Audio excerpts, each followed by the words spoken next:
Hey, what's up, everybody? Welcome back, and welcome to a Saturday night hangout. I'm not really doing much tonight, so I figured I would, of course, hang out with you guys for a while. If you guys want to go ahead and leave some comments in the chat, and also I sent the link to friends if they want to go ahead and join the stream, just to, chat it up. I'm going to play some Mario Kart 64 while I wait for guests. I'm going to play some time trials here, see if I can try to beat some of my records. But also hints the background, I did go see a Minecraft movie last night. And honestly, if you guys did see my review, I'm going to be honest, I had a blast. I had a really good time. I mean, I'm not even that big of a Minecraft fan, honestly. Like, I really am not. I'm not the biggest Minecraft fan, but I had a good time, to be completely honest. So, don't know what to say. Because, like I said, I'm not like a huge Minecraft fan. But I took the film for what it was, and I had a good time. So, Cyber Warriors in the chat, what's going on? Says, hey, Luke, I love your reviews. Thank you. I really, really appreciate it, man. Thank you so much for the kind words. Trying to see. What other ones do I got? Have I beaten... I'm trying to think of one I want to play though for.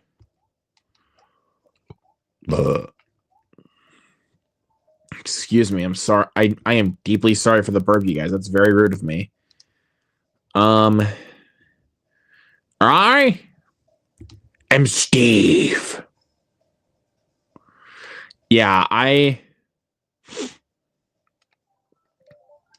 really, really enjoyed a Minecraft movie. And Jack Black was honestly the show stealer of that entire movie. He was so funny. Even if I don't agree with you, I respect your opinion. Now, really quick, before I continue with my game, or before anyone else decides, or if anyone pops in, I want to say to that Cyber Warrior, thank you.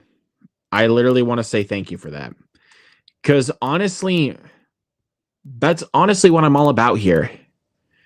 Sure, my friends and I may joke with each other from time to time, about our opinions and crap. But, the thing I love most about doing YouTube and also doing movie reviews is actually getting to talk with people about films respectively, like from somebody else's, point of view. So, and I like I said, I like getting to talk with people about films respectfully. That's usually my favorite thing about, doing these hangout streams. Because I think I saw, I think it was Cyber Warrior's comment on Snow White, actually, that I was like, dude, you're literally speaking my mind. Because sometimes discourse around movies, especially on Twitter, can be so toxic. Like, toxic to a point where it's just annoying. So, that's why I do YouTube mostly, especially like when I do my reviews. I like to keep things chill and respectful. That's usually what I like to do here. Just keep it chill and respectful. Like, sure, you guys can give me crap all you want for some of my opinions, but for everyone else, I want to just keep it chill here. Because for all of you guys that have been supporting me over the past 4 years since I've been doing YouTube, almost 5 years. Like, it's almost been 5 years since I've been on here. Since I started this channel. You guys have seriously been awesome to me.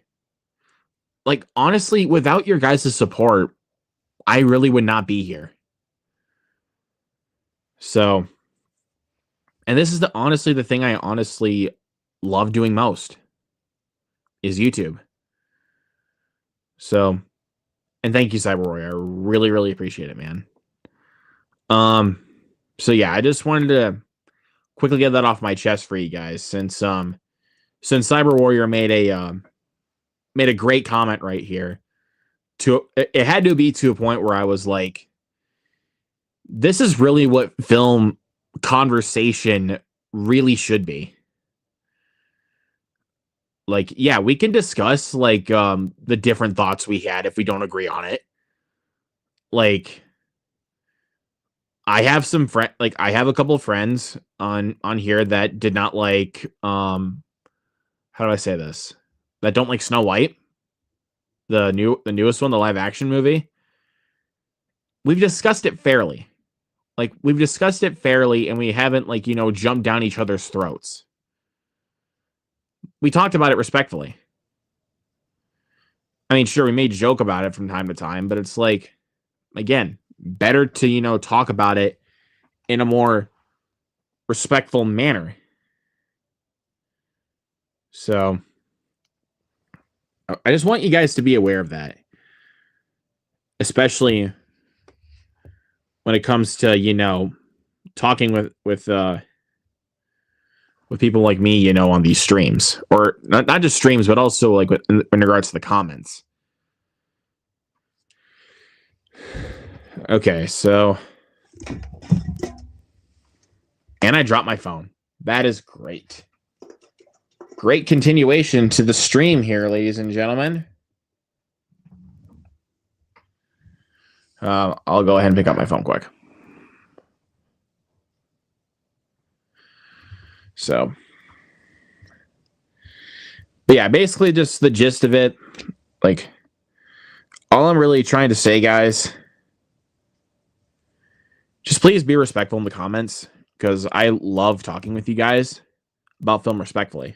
So, but anyways, I'll continue the game. So you guys can still keep typing in the comments, and ask me some questions about some movies. Like I actually got a question for you guys. I know it's only April, but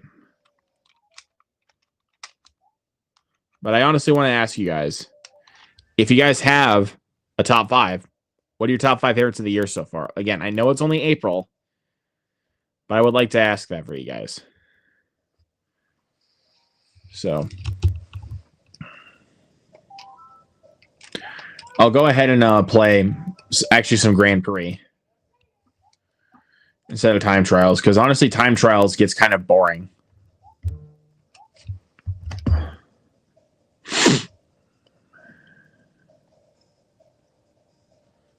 So,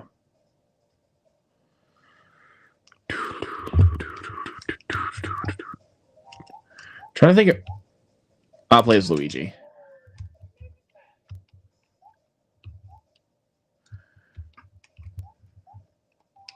Star Cup. Yeah, let's go for it. Wario Stadium.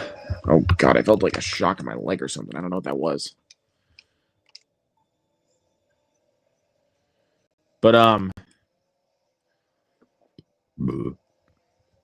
excuse me. I'll give you guys my top 5 of the year so far, since I have some really good ones on my belt, honestly, at least the ones that I enjoyed personally, that I would like to, acknowledge. My number 5 is The Monkey.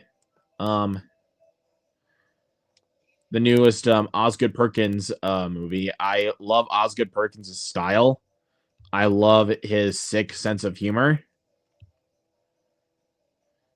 And I really had a good time with it. That's another one where it's like, there are just some movies where it's like, you got to know what you're in for when you sit down and watch it, Like, I'll give you guys a good example. Like, a Minecraft movie, like, you guys should know what you're getting into once you sit in that theater.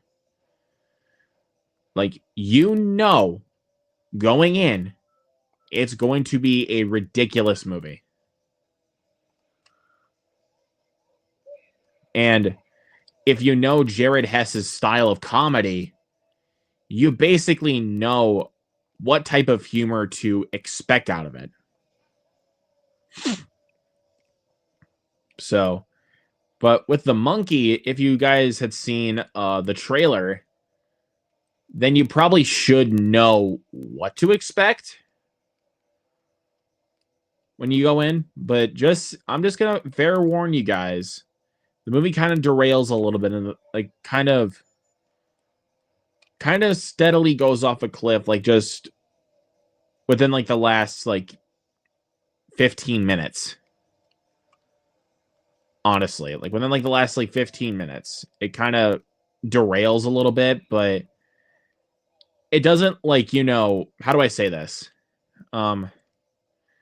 Entirely affect my enjoyment on the movie, because the rest of the film I just had a great time with. And that's and again, like I said, that's one of those films where if you just have a good time, that's really all that matters. Like, there are just some movies that are not, well versed in story, but they're there for pure entertainment. That's honestly what some of my favorite movies honestly are films like the two Crank movies, where it's like they're there just for pure entertainment. Like, they're there to give you like the most ridiculous kind of film that you've ever seen. So just want to make that clear for you guys. And that's what something like The Monkey honestly was for me. A movie where it's like, how do I say this? Or it's like, yeah, the story might be kind of skating on thin ice, but but it's like, when you know exactly what kind of movie you're in for, which is basically just a bunch of kills, like insane bloody kills, it's like, yeah, if you're willing to know that, like, going in, even though it's going to be very light on story, you're gonna have a good time. So just wanted to elaborate on that for you guys. Number 4, Companion. It's Companion. What do I really have to say about Companion that hasn't really been said? It's a great film. I watched it. I've seen it twice already, and I'm already even thinking about watching it again. Maybe even tonight. I don't know. I have the day off tomorrow, so I can watch it again. My number 3 was actually one of my number ones for a little bit. Well, obviously also 4 through 1, I should preface, all at one point were number 1. So yeah, like I said, number 4 is Companion. Number 3 is Novocaine. That movie is also just so much fun. Again, also 2 Jack Quaid movies in a row, dude. Like, I'm starting to become a big fan of Jack Quaid.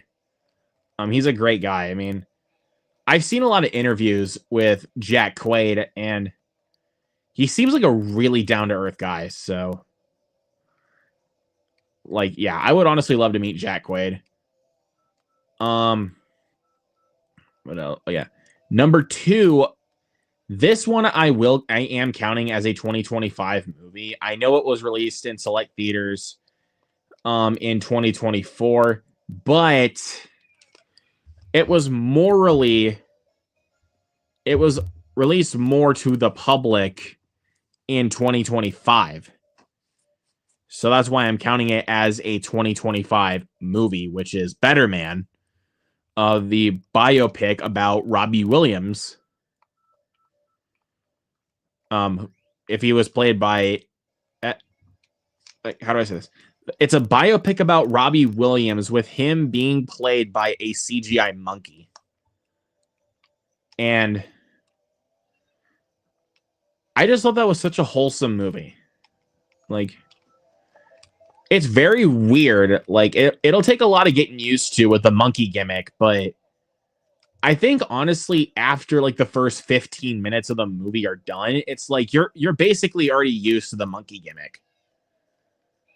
And I think it actually adds a bit more to the film than some people have said it than some people have said. Again, respect all opinions. I mean, I know some people did not like Better Man, and that's totally fine. But what I'm saying in my defense of the monkey gimmick or the CGI chimp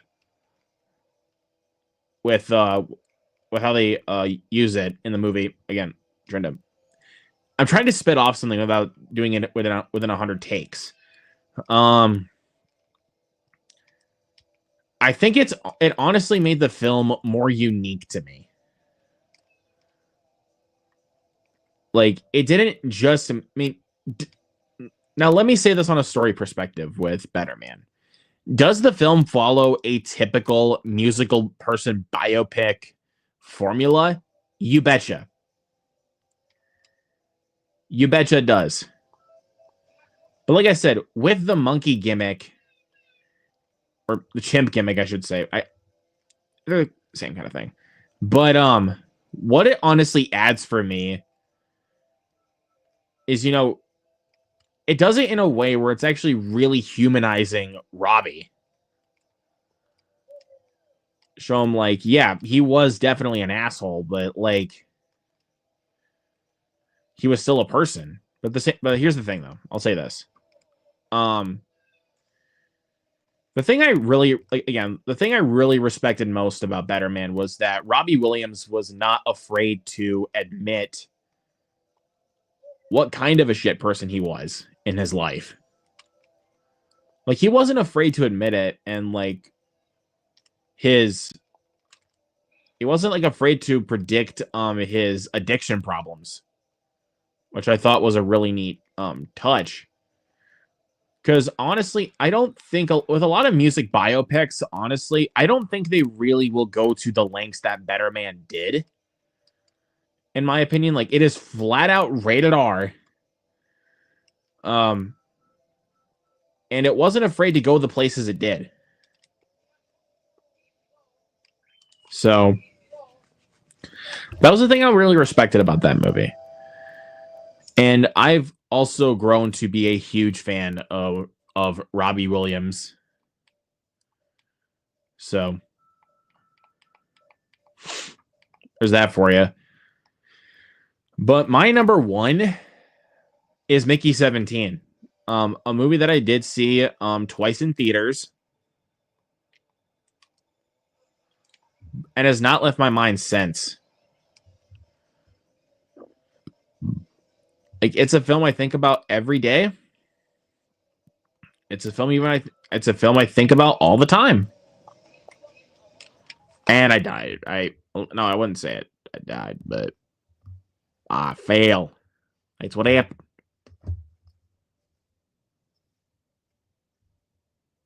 I fell off the track.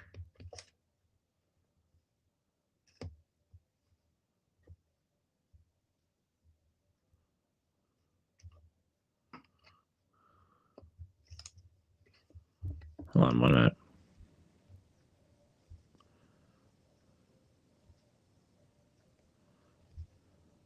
Hold on. So, but yeah, like I said, my number one is Mickey 17. A movie that has, like I said, been stuck with me since March. I mean, I know it was literally just a month ago, but still. It was one of my most anticipated of the year, and I'm glad it paid off. Like, when people did say it was going to be a political satire, I was like, "Oh, wait, that's right. Yeah, that definitely sounds like something Bong Joon-ho would do." Because I really loved what he did with some of the political satire in Parasite. But I think with Mickey 17, it's honestly a bit more of a I would say, how do I say this? A much smarter movie.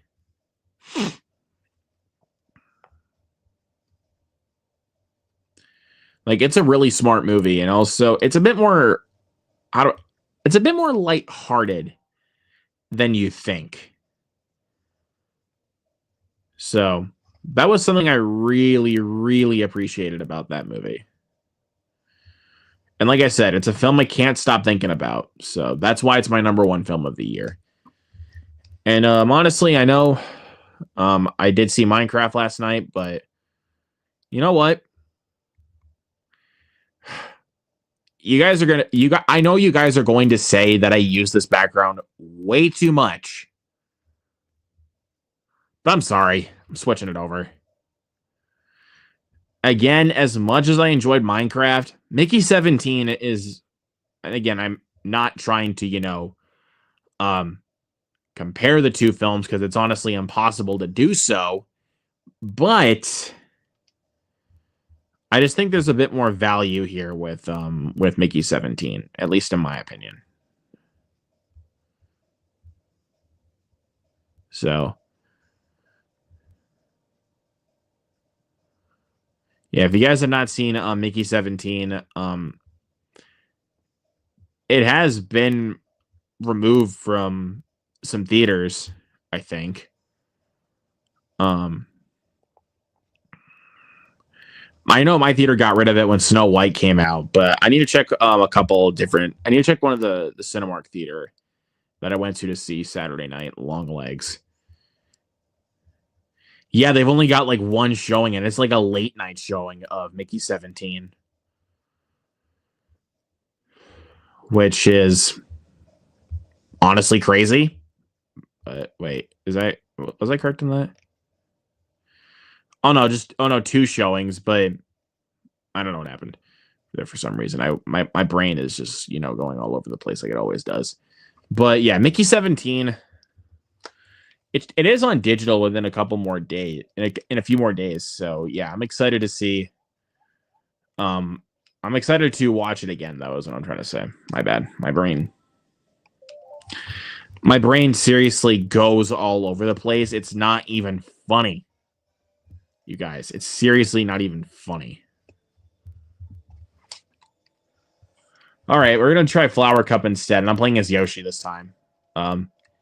So yeah, So we're starting with Toad's Turnpike, which is honestly one of my least favorite tracks in the entire game.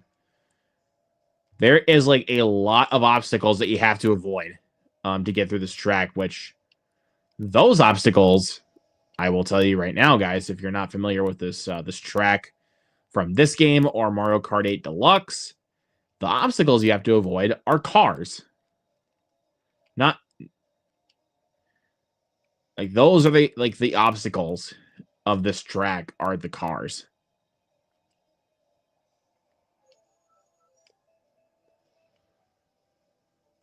All right, Yoshi. And I hit a car. As soon as I say you got to avoid the cars, I hit one. And I hit another one. Great. And I hit Mario because he had a power star. Great. Yeah, I love doing this to myself. Wow. Yeah, that's a great start to the game. So anyways, let's just go ahead and keep going. Oh my god, why did I hit the fake item block, for crying out loud, dude? All right. Power star. Forgot that actually makes you go a little faster. Yeah, it's... Oh god, I gotta find Bowser. Oh, wait, he's up there. I see him. I do see him. I see him. Get him! Come on! Get him!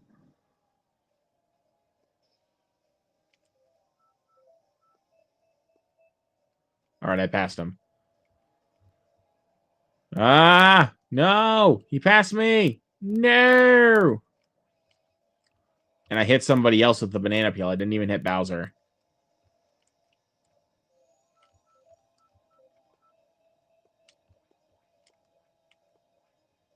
Come on.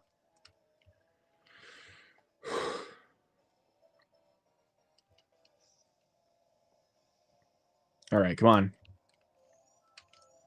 Hey, watch out for the cars, dude. Come on, Yoshi. Watch out for the cars. Yeah. I love how it just like went forward and then just darted back to Bowser. Like that was so cool. That was cool. Oh man, that was fun. How did I get the red shell again? There's nobody even ahead of me. Now there is. Oh, Wario used a little ghost tactic. That was something.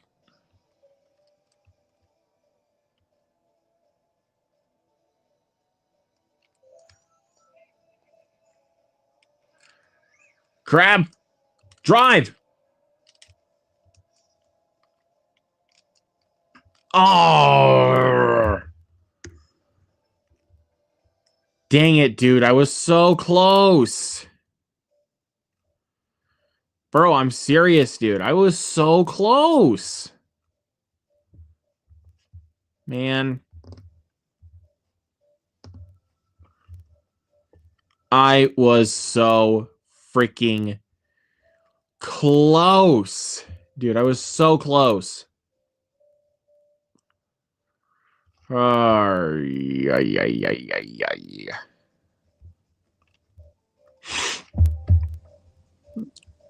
Oh, well, I guess. Well, I got a chance to redeem myself here.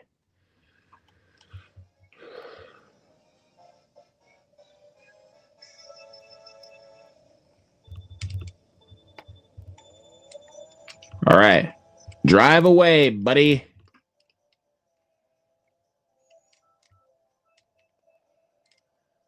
Ah! Hopefully somebody hit it. I don't know how far back it went.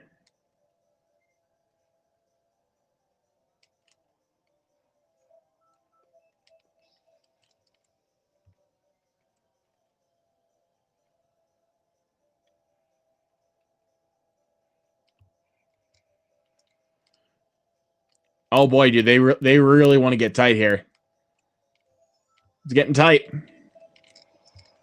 Got someone. I got Bowser. I wanted to get Wario. No, I gotta find a way here.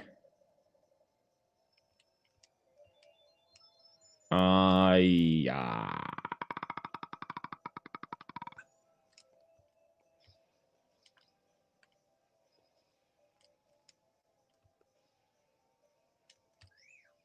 Hi. Hey, made it across. Woohoo!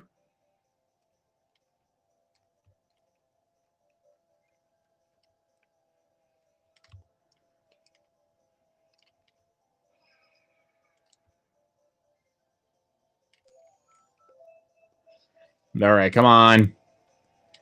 Keep her going, Yoshi. Quit crashing into shit. Come on. Hi. Oh, got it. Why did I look away from the screen and give that cheesy smile? Okay, that'll put me behind. Oh, God. Oh, God. Again, guys, go ahead and leave some comments here. If you guys want to talk some movies.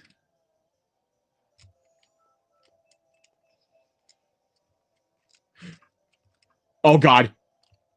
Dude, why was I shaking? Oh, my God. Dude, I thought I was going to crash into one of those little snowmen. I was shaking.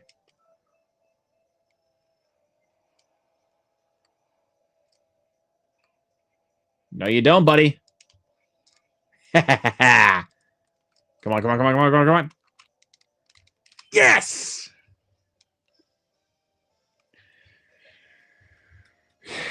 Yes. God, I won. Dude, when I tell you, that was like, I was like shaking. No lie, dude.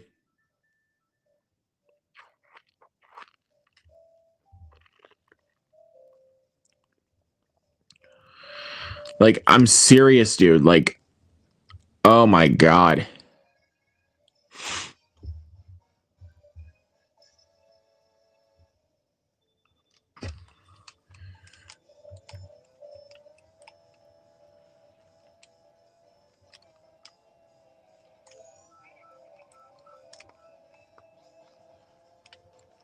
Okay.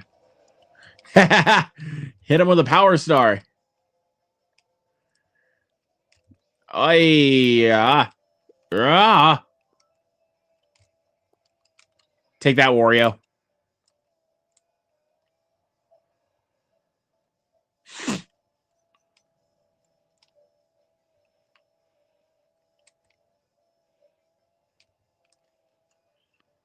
Come on.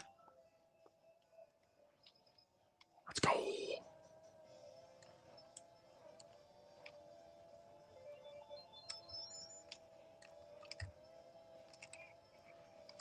I keep crashing into shit, dude. Come on. Got him. Come on, dude. Keep driving. Go, go, go. Go, go, go, go, go. Ah! Oh, okay. There we go. I hit a banana peel and then I had a green shell on me, so I decided to hit Bowser with it. Like, see how you like it, buddy. Ah, karma. I was about to say, do not hit another freaking banana peel, Yoshi. Ah. I was gonna hit that, dude. Like, who really is going to run into that fake item block going down like that on the hill? Like, going straight down. We're just bouncing on top of them, dude.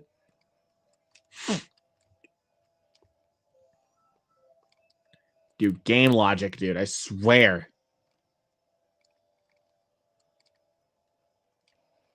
Take that, Bowser. Almost to the end. No! No! Come on. I'm getting shaky. Okay, so one.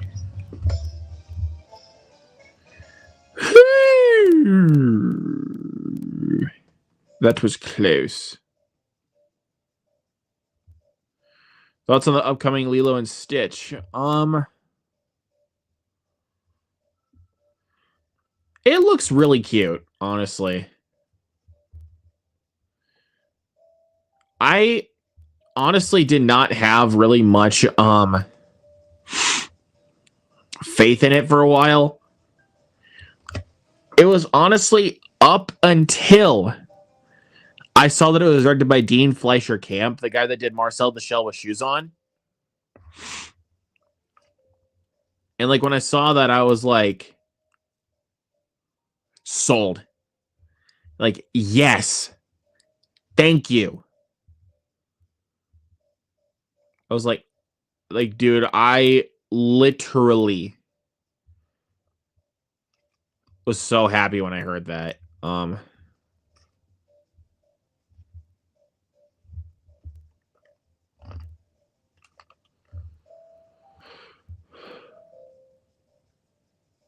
So yeah, I was very, very happy about that when I saw that it was Dean Fleischer Camp. So first say the amateur was awesome. Cool, dude. I'm gonna be hopefully seeing it next Friday. Let me drive. God damn it, let me drive.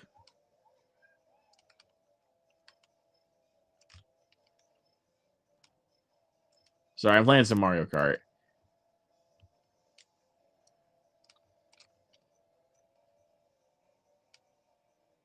So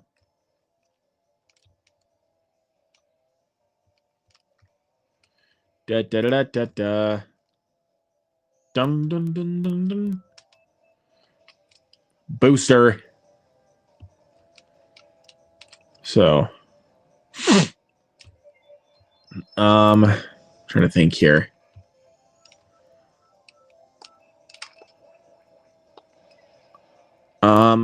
Crap, I literally just lost it. I literally lost what I was gonna say. Mama.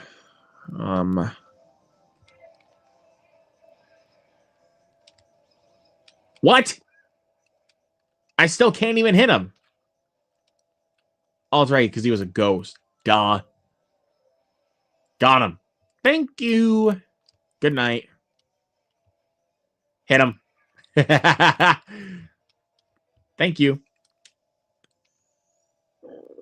Got him.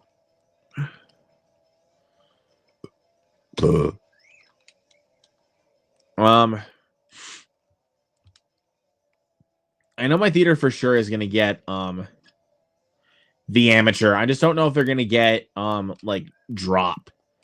Because I do not think they will get Warfare. Because even though my theater did get Civil War, which is also directed by Alex Garland, I really don't think they're going to get Warfare. In all honesty. So I could see them getting dropped, though. But at the same time, my theater didn't even get The Woman in the Yard. So I really do not know. Like, seriously, I really, really do not know.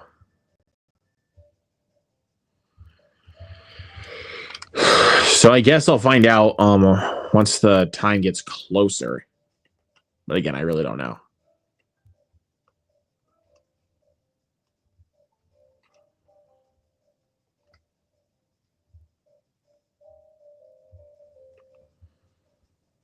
So I guess we'll find out when it gets to...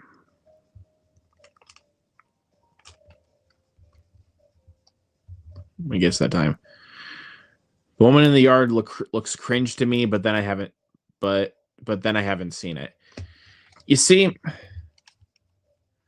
Yeah, we can judge from the trailers all we want. Like... But then at the same time, we haven't seen the movie. So... Who knows? Maybe the movie might actually be good.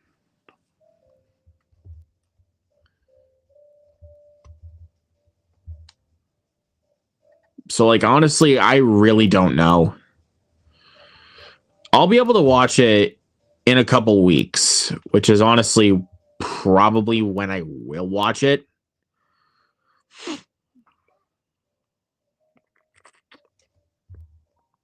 Because I'm trying to remember.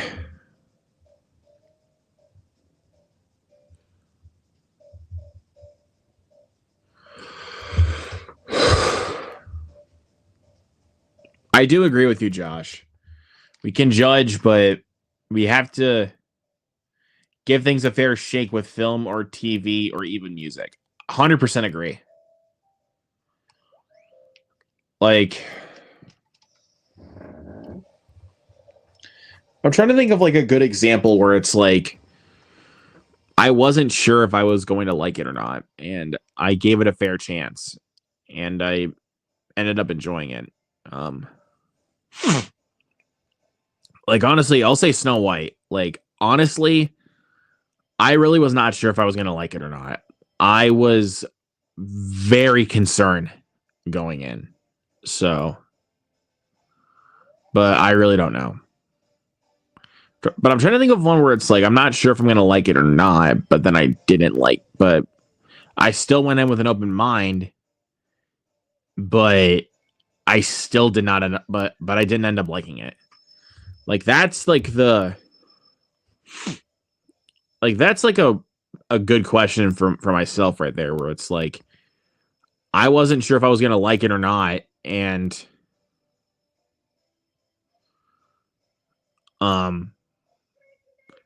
I didn't enjoy myself. My good sir, I do not know when.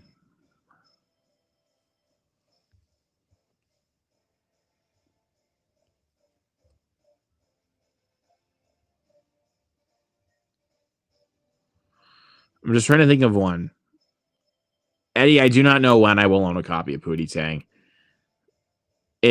I don't even think it even has a Blu-ray, so don't know for sure there, my friend.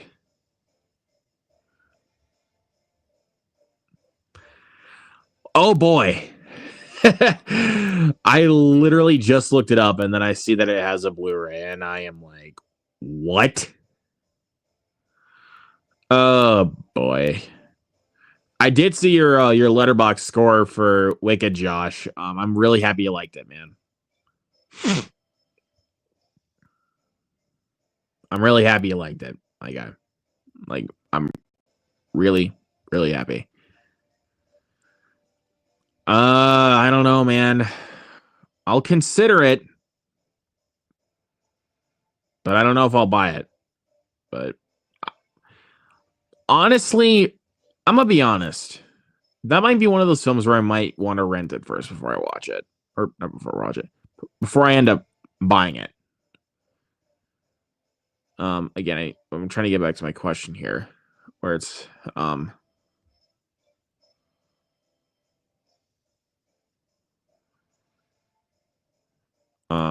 trying to think where it's like I wasn't sure if I was gonna like it or not. Still went in with an open mind, and I still went in with an open mind, but I did not like it.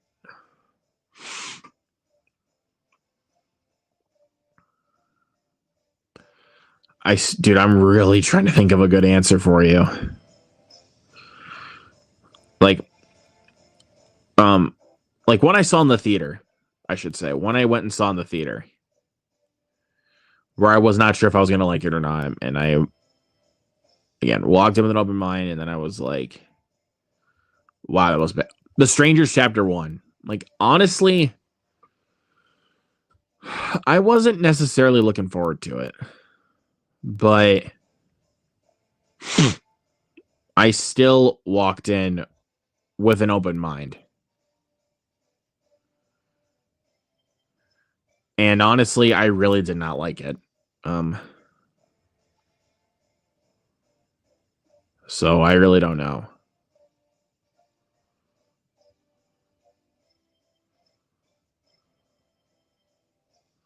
So I don't know what it is.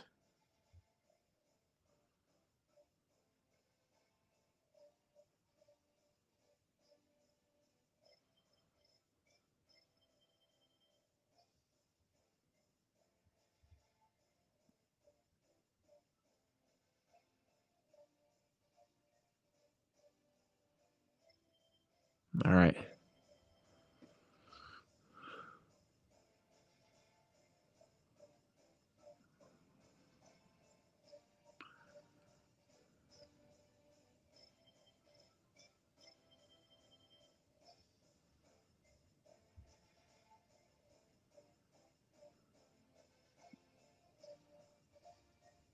Do do do do.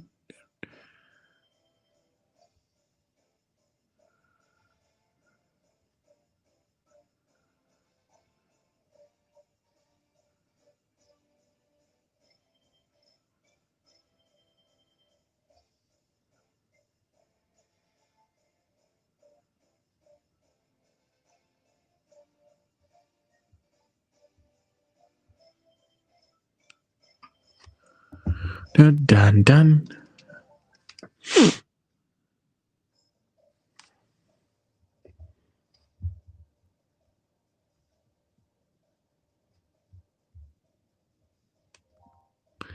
All right. Let's see.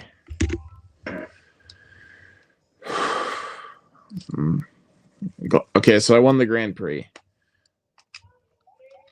I'll play 100cc this time, and I'll play as Donkey Kong. Play on a Mushroom Cup. I didn't erase the data because that'd be very stupid of me to do so.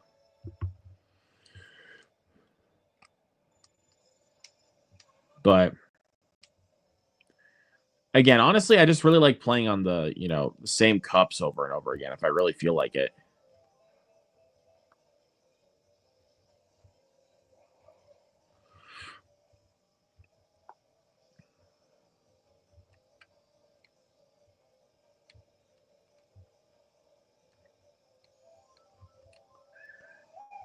the heck? Just kept, like, bumping in between me. That was so weird. Don't know what it was.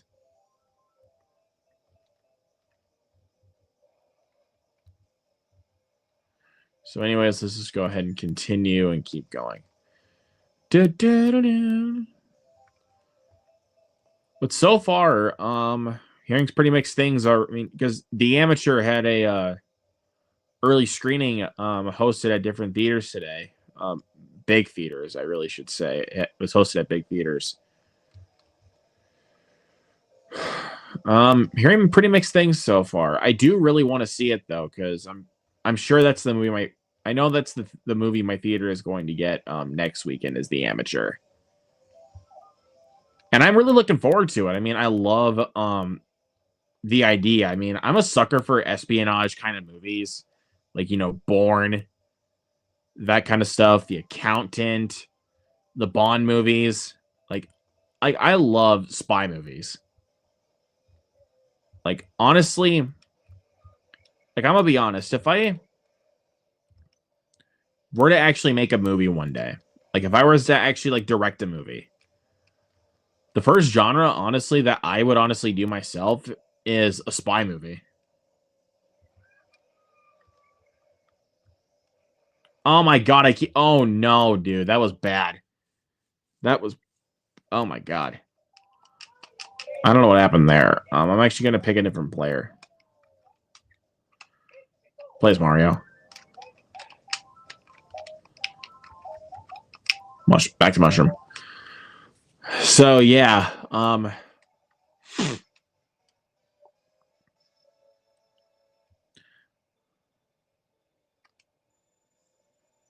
so yeah, The Amateur. I'm really looking forward to, honestly,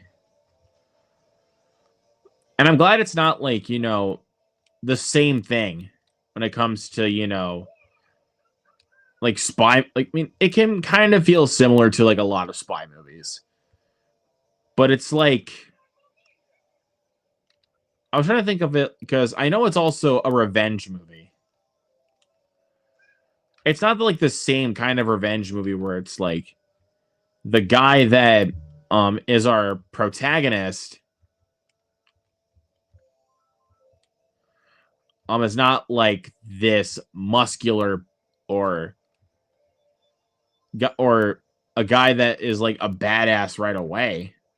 Like, especially after something happens, he's not like a badass right away. Like for one, he needs the training, and secondly, he uses his like technology smarts to go after those people that murdered his wife. So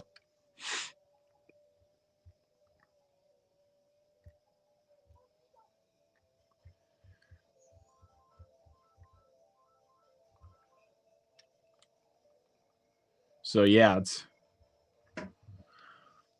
I'm excited for it. I know I'm going to be able to see it next week. So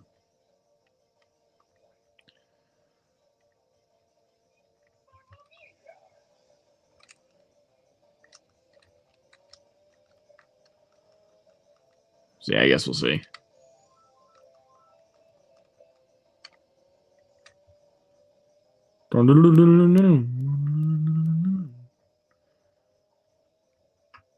Why do I actually feel like I'm far ahead of the competition here?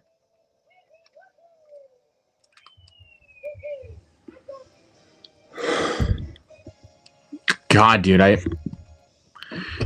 like I seriously felt like I was going to sneeze. Don't know what, dude. I don't know what that was, man.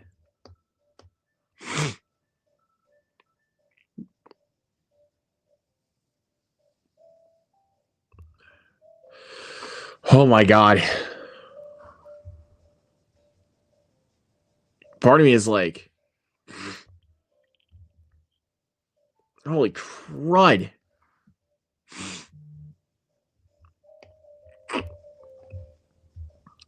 Oh my god.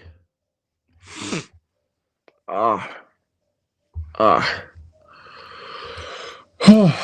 Jesus.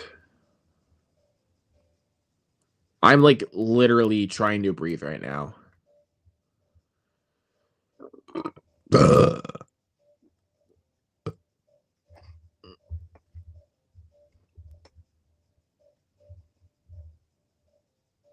So I need to take a drink too, because otherwise I'm not gonna be able to breathe.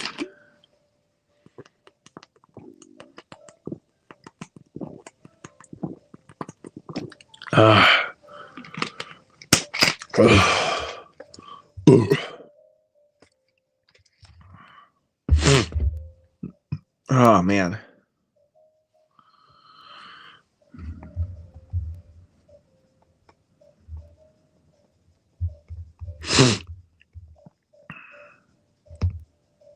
I'm gonna be honest right now, guys. I had to go to work this morning.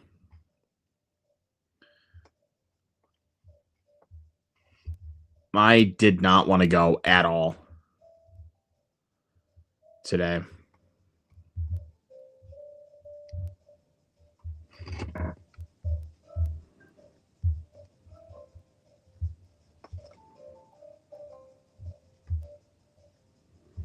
So I don't know.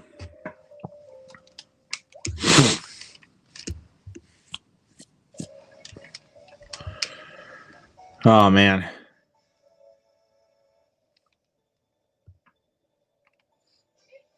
Oh wow, I got the booster start. Yay. I know I don't really sound that enthused right there, but I'm sorry. I'm trying to think of what I want to watch tonight, because honestly, last night after I saw a Minecraft movie and did my review, like I was like already in the mood to rewatch another video game movie. Like I was already in the mood for another one, so I decided to rewatch. I'm gonna be honest, the best video game movie ever made, the Super Mario Brothers movie from 2 years ago now. Wait a minute, I just thought about this. It literally turns 2 years old today. Hold on 1 sec. I'm gonna do something for you guys.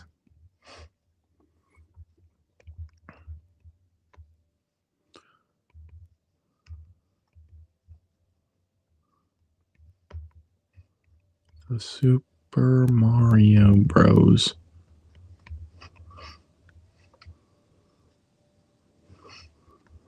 All right, hold on.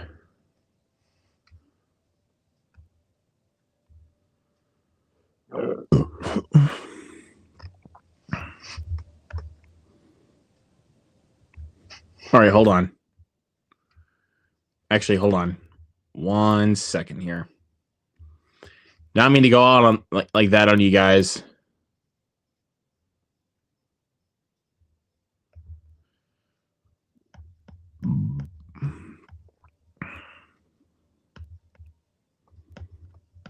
I'm just trying to find a little background here for you guys for Super Mario Brothers.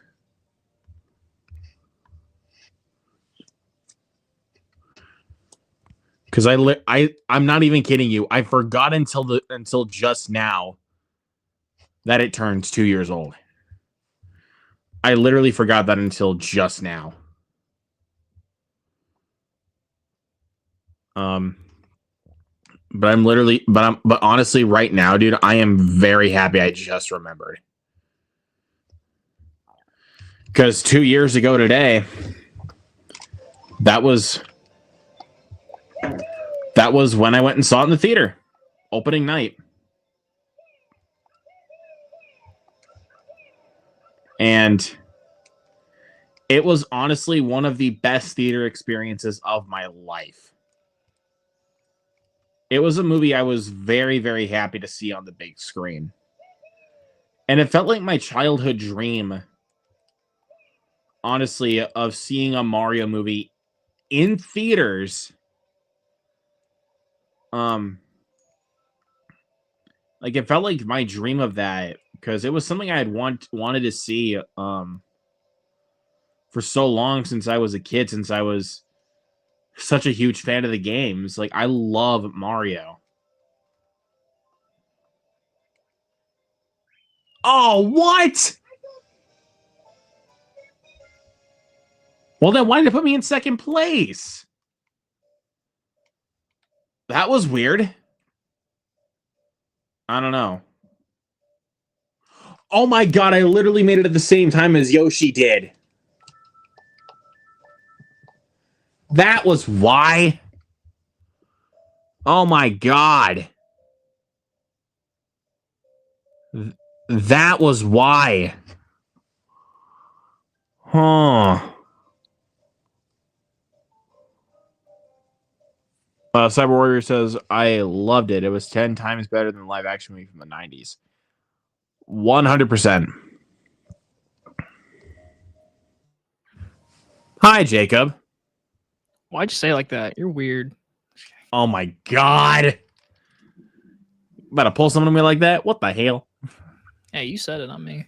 Ugh. I hope I'm not gonna lie to you. I'm hoping not to be on here for 3 hours of the night because I have to get homework done. Like I have to. Like you act like I have like to. homework actually Yes. have to. I have something due at 12 p.m. Eastern time Tuesday, and I want to get it done tonight so I can like do nothing tomorrow. No, I feel that, dude. Ugh.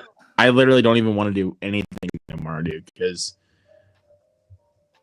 honestly, like when I got up for work this morning, dude, I was like, do I really have to go?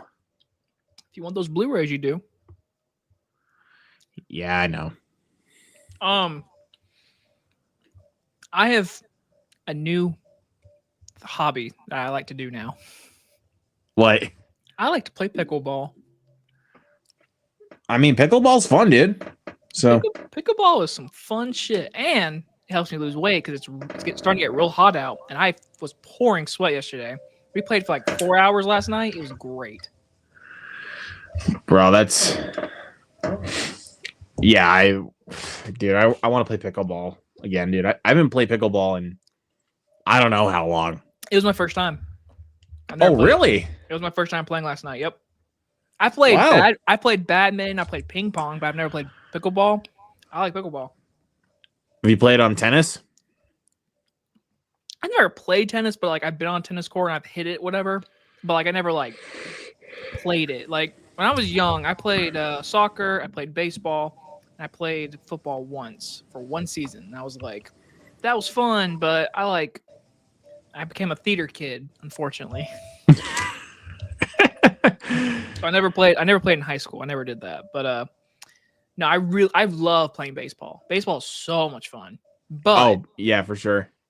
As I'm a 25-year-old, I can't be playing no league bull crap. So I'm just like, my friends, there's a place that just opened 10 minutes from me, not even, that opened a 8-court pickleball for free. There's just a park. They just opened courts. And I was like, let's go play pickleball. So me and a bunch of friends played pickleball last night, and it was fun, but I won't lie, I'm a little sore. But like, I'm trying to lose weight. So like, it was to sweat and have fun, it's a perfect combo. Yes, it's a really fun combo. Or a good combo. But now I'm eating Greek yogurt.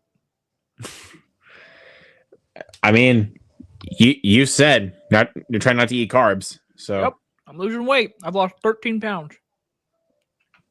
Let's go. I'm still working on that myself. I mean, any day like during the week I work, I usually go to the gym after I'm done. So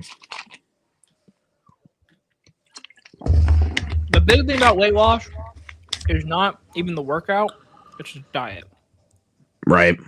That's like 75% of your weight. If you want to like lose weight, you change your diet.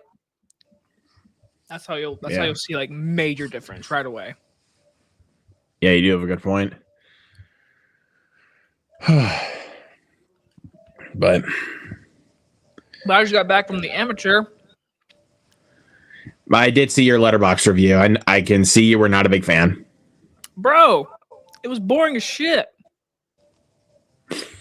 The trailer shows every action part in the movie. If you've seen the trailer, you've seen every major action punch slash like the water in the trailer, like the big water breaking. That was the big moment of the movie. I was like, that was the whole poster. I don't know. I'm still gonna see it, but we'll see. Well, it was boring, forgettable. 2025 for you, right there. That's it. There you go. But because that's honestly the only one I know my theater is probably going to get. I still do not know if they're going to get Drop. That's shocking. That's a Universal distributed. Well, they didn't get Woman in the Yard, so. Yeah, but that one wasn't heavily marketed. I've seen a lot of marketing to Drop, so I'd be a little shocked if you didn't get that one. I think it's the Mystery Movie Monday. I think it is. I think it'd be. I don't know. We'll see. We'll see. That's my prediction. I think it's gonna be Drop. Which, if it is, that's freaking awesome because I literally will see all 3 movies before the weekend. I'm like, yes, no video. Let's see. Griffin's in the chat. What's up, dude? How's it going?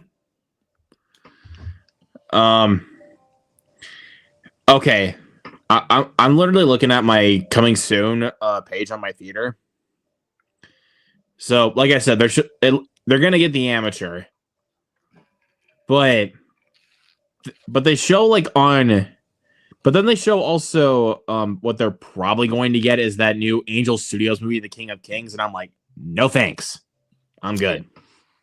Yeah, that shit's like halfway selling out at the one theater. That's like, I think that's an animated one, if I'm not mistaken. I'm not doing it. Yeah, there's no what. Yeah, it is animated, and I'm like, I am good. I would rather see Drop. But I don't know. Maybe they could switch it out on me. Because, like I said, I'd rather them get Drop than that. But I know my theater's not going to get Warfare, though. I know that for sure. I'm seeing it Wednesday in IMAX. Have fun. Because I don't even think I'll even be able to get to see it in theaters. For like 2 years that I've known you, this has become like a running. I mean, at this point, it's just it happens. I rarely get to see anything in theaters that's A24. Because the only 3 my theater got: Iron Claw, Civil War, Heretic. That's it. Weird. Like nothing else. Like not even freaking Death of a Unicorn or anything like that. It's like, really? See, Death of the Unicorn is kind of shocking because that movie had like, at least in my opinion, like it had marketing like that. I saw that it was they were pushing it. Like A24 really wanted that movie to like be out there. So like that's a little shocking, but at the same time, if you know my theater, then it's like not really. But you don't get a lot of neon movies, do you? Either. The only one I've gotten so far is The Monkey. That's it. So depending how it is, it's gonna be highly doubtful your theater gets Stuckman's movie. I really do not know. Because my theater didn't get Hell of a Summer, and I don't even think they're gonna. I mean, they probably could, but at the same time, I don't know if they're gonna get Keeper, the next Osgood Perkins movie, which just got official release-date the other day, October 3rd, I think. Okay, so maybe. So maybe, but at the same time, it's like maybe not. I don't know. But Ugh. I don't know. Yeah, I went to my movie theater today. or I went to see the amateur at the early showing, which there was probably like 30 people in that theater. Um, it was the whole theater, like the movie theater, was so busy, which I like seeing because like I like seeing the movie theater business, booming. But But they were all you but they were all there for Minecraft. go figure. I mean, literally 3 showings in a row at my theater were sold out.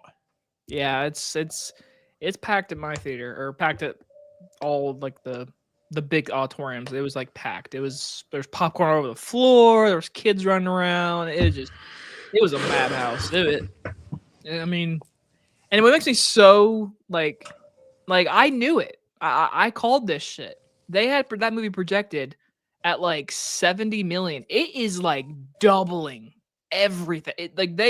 The projections got it wrong.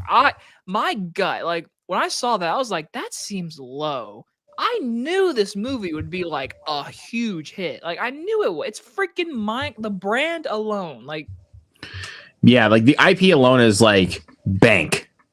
yeah, I mean, and it also helps that people are only fucking seeing it for the memes, apparently. My God. Have you seen the freaking Twitter people and people reacting to Chicken Jockey? Oh my Like God. Chicken Jockey, I Am Steve, like Flint, Steel, all of it. Flint and Steel. Yeah, it's like The post-credit scene. My God. People like, hey, this is, to some people, this is their Avengers. If they're having a good time with it, cool. but dude, those people that were at your, like, some of those kids that were like at your screening, they needed, like, their parents needed to keep watching them, dude. I mean, I bet you it wasn't just my screening. I mean, hell, me seeing how many people went into my auditoriums today, like seeing the families, I was like, I just know those families about to have a great old time. My buddy Toby, who lives in Norway, I don't think you've met Toby. But he literally said that by the end of his experience with it, the floors were just covered. Oh yeah, Like the floors were just covered.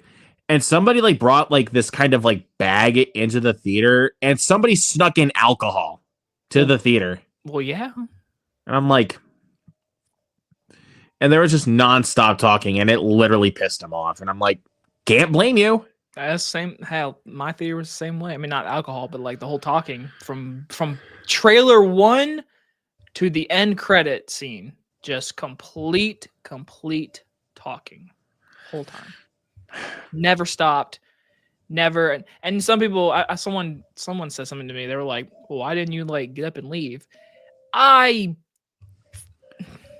For this one, it wasn't like if it was like a movie like I really wanted to see, yeah, Like, I might have done it.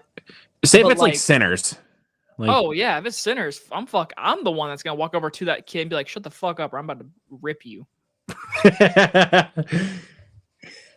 Yeah, but for that movie, like I knew going in, like, all right, this is a kids movie. This is a movie made for kids. Like there probably will be kids in this theater and stuff like that. But like the difference here is they were little kids, and I can't get mad at I'm mad at the parent, but like because he asked FNAF or Minecraft, which by the way both suck to me, but FNAF is my answer. When I saw FNAF, that was like there was like a group of teenagers, and they were like 15, 14 bullshit, and they were like being very obnoxious, just yelling things. I got up and got people, and they brought fucking the SWAT team to pull them out. But like, those are teenagers. This was like a literal like 4-year-old. Like I can't like think about you think about this. Like FNAF is like made for teenagers. Minecraft is made for kids. Okay, that's not that wasn't like the point I was making. The point I'm saying like for like target audience is what I'm trying to get at here. But I know what you're saying. I know what you're saying. I'd put them in the same category. I'd put them in the same category. But I see your point though. But the thing is, it's just I can't do much with kids. I could have 100% got up and like gone to another theater and seen it, whatever. But I'm one of those people. I like to just see it as early as I can, get it over with, so I can have my time to do homework or nothing and chill out. But so yeah, But yeah, my movie theater experience in Minecraft was ass. And didn't you see? I have not watched your review, but I did see that like you watched it last night. So how was Yeah. your experience? Not terrible, actually. Like the kid, like there were little kids there, but they were not obnoxious at all. Like Did anyone clap when the memes popped up? surprisingly, no. Damn, fucking! Have you seen? I mean, on Twitter, have you seen like the video? People are fucking like Avengers, like standing up and like wow, like all that. My theater was not like that for some reason. Like I'm more shocked than you. I mean, Like I'll say my theater even had people cheer with chicken jockey. Some people like they did that when like the one animal walks by with a crown, like they did that. But like I didn't like. talking about like the pig, right? Wasn't Yeah, it? yeah. I didn't get the reference. I didn't know what it meant, but apparently it's something. But no, when chicken jockey happened, like I said, there was like 5 people together. I mean, it was more people clap, but like those people were like the ones that went whoa like that, and I was like, you guys. I mean, I understand the memes. Memes are selling this movie right now. I truly believe without those memes, this movie wouldn't be. I mean, it'd make money, but like the memes, But it wouldn't be are, as like, profitable as it is right now. Like you wouldn't be seeing as many social media stuff without the memes. That's my point. that's a good point. So, But anyways, how was your? Did you enjoy the movie? I don't know your opinion. You liked it, or I had fun with it. Honestly, I had a lot of fun. Like honestly, I was like, you know what? Just give me a good time, and I had a lot of fun. But I will say this for sure. I will say some of the green screen, like with the humans and stuff, not great. But the subplot with Jennifer Coolidge, I was like, no, get that out of the movie. That was so fucking cringe. It's not even funny. Like, no, look, I think Jennifer Coolidge is funny, but I this guy. I'll be honest. The villager noises are fucking great.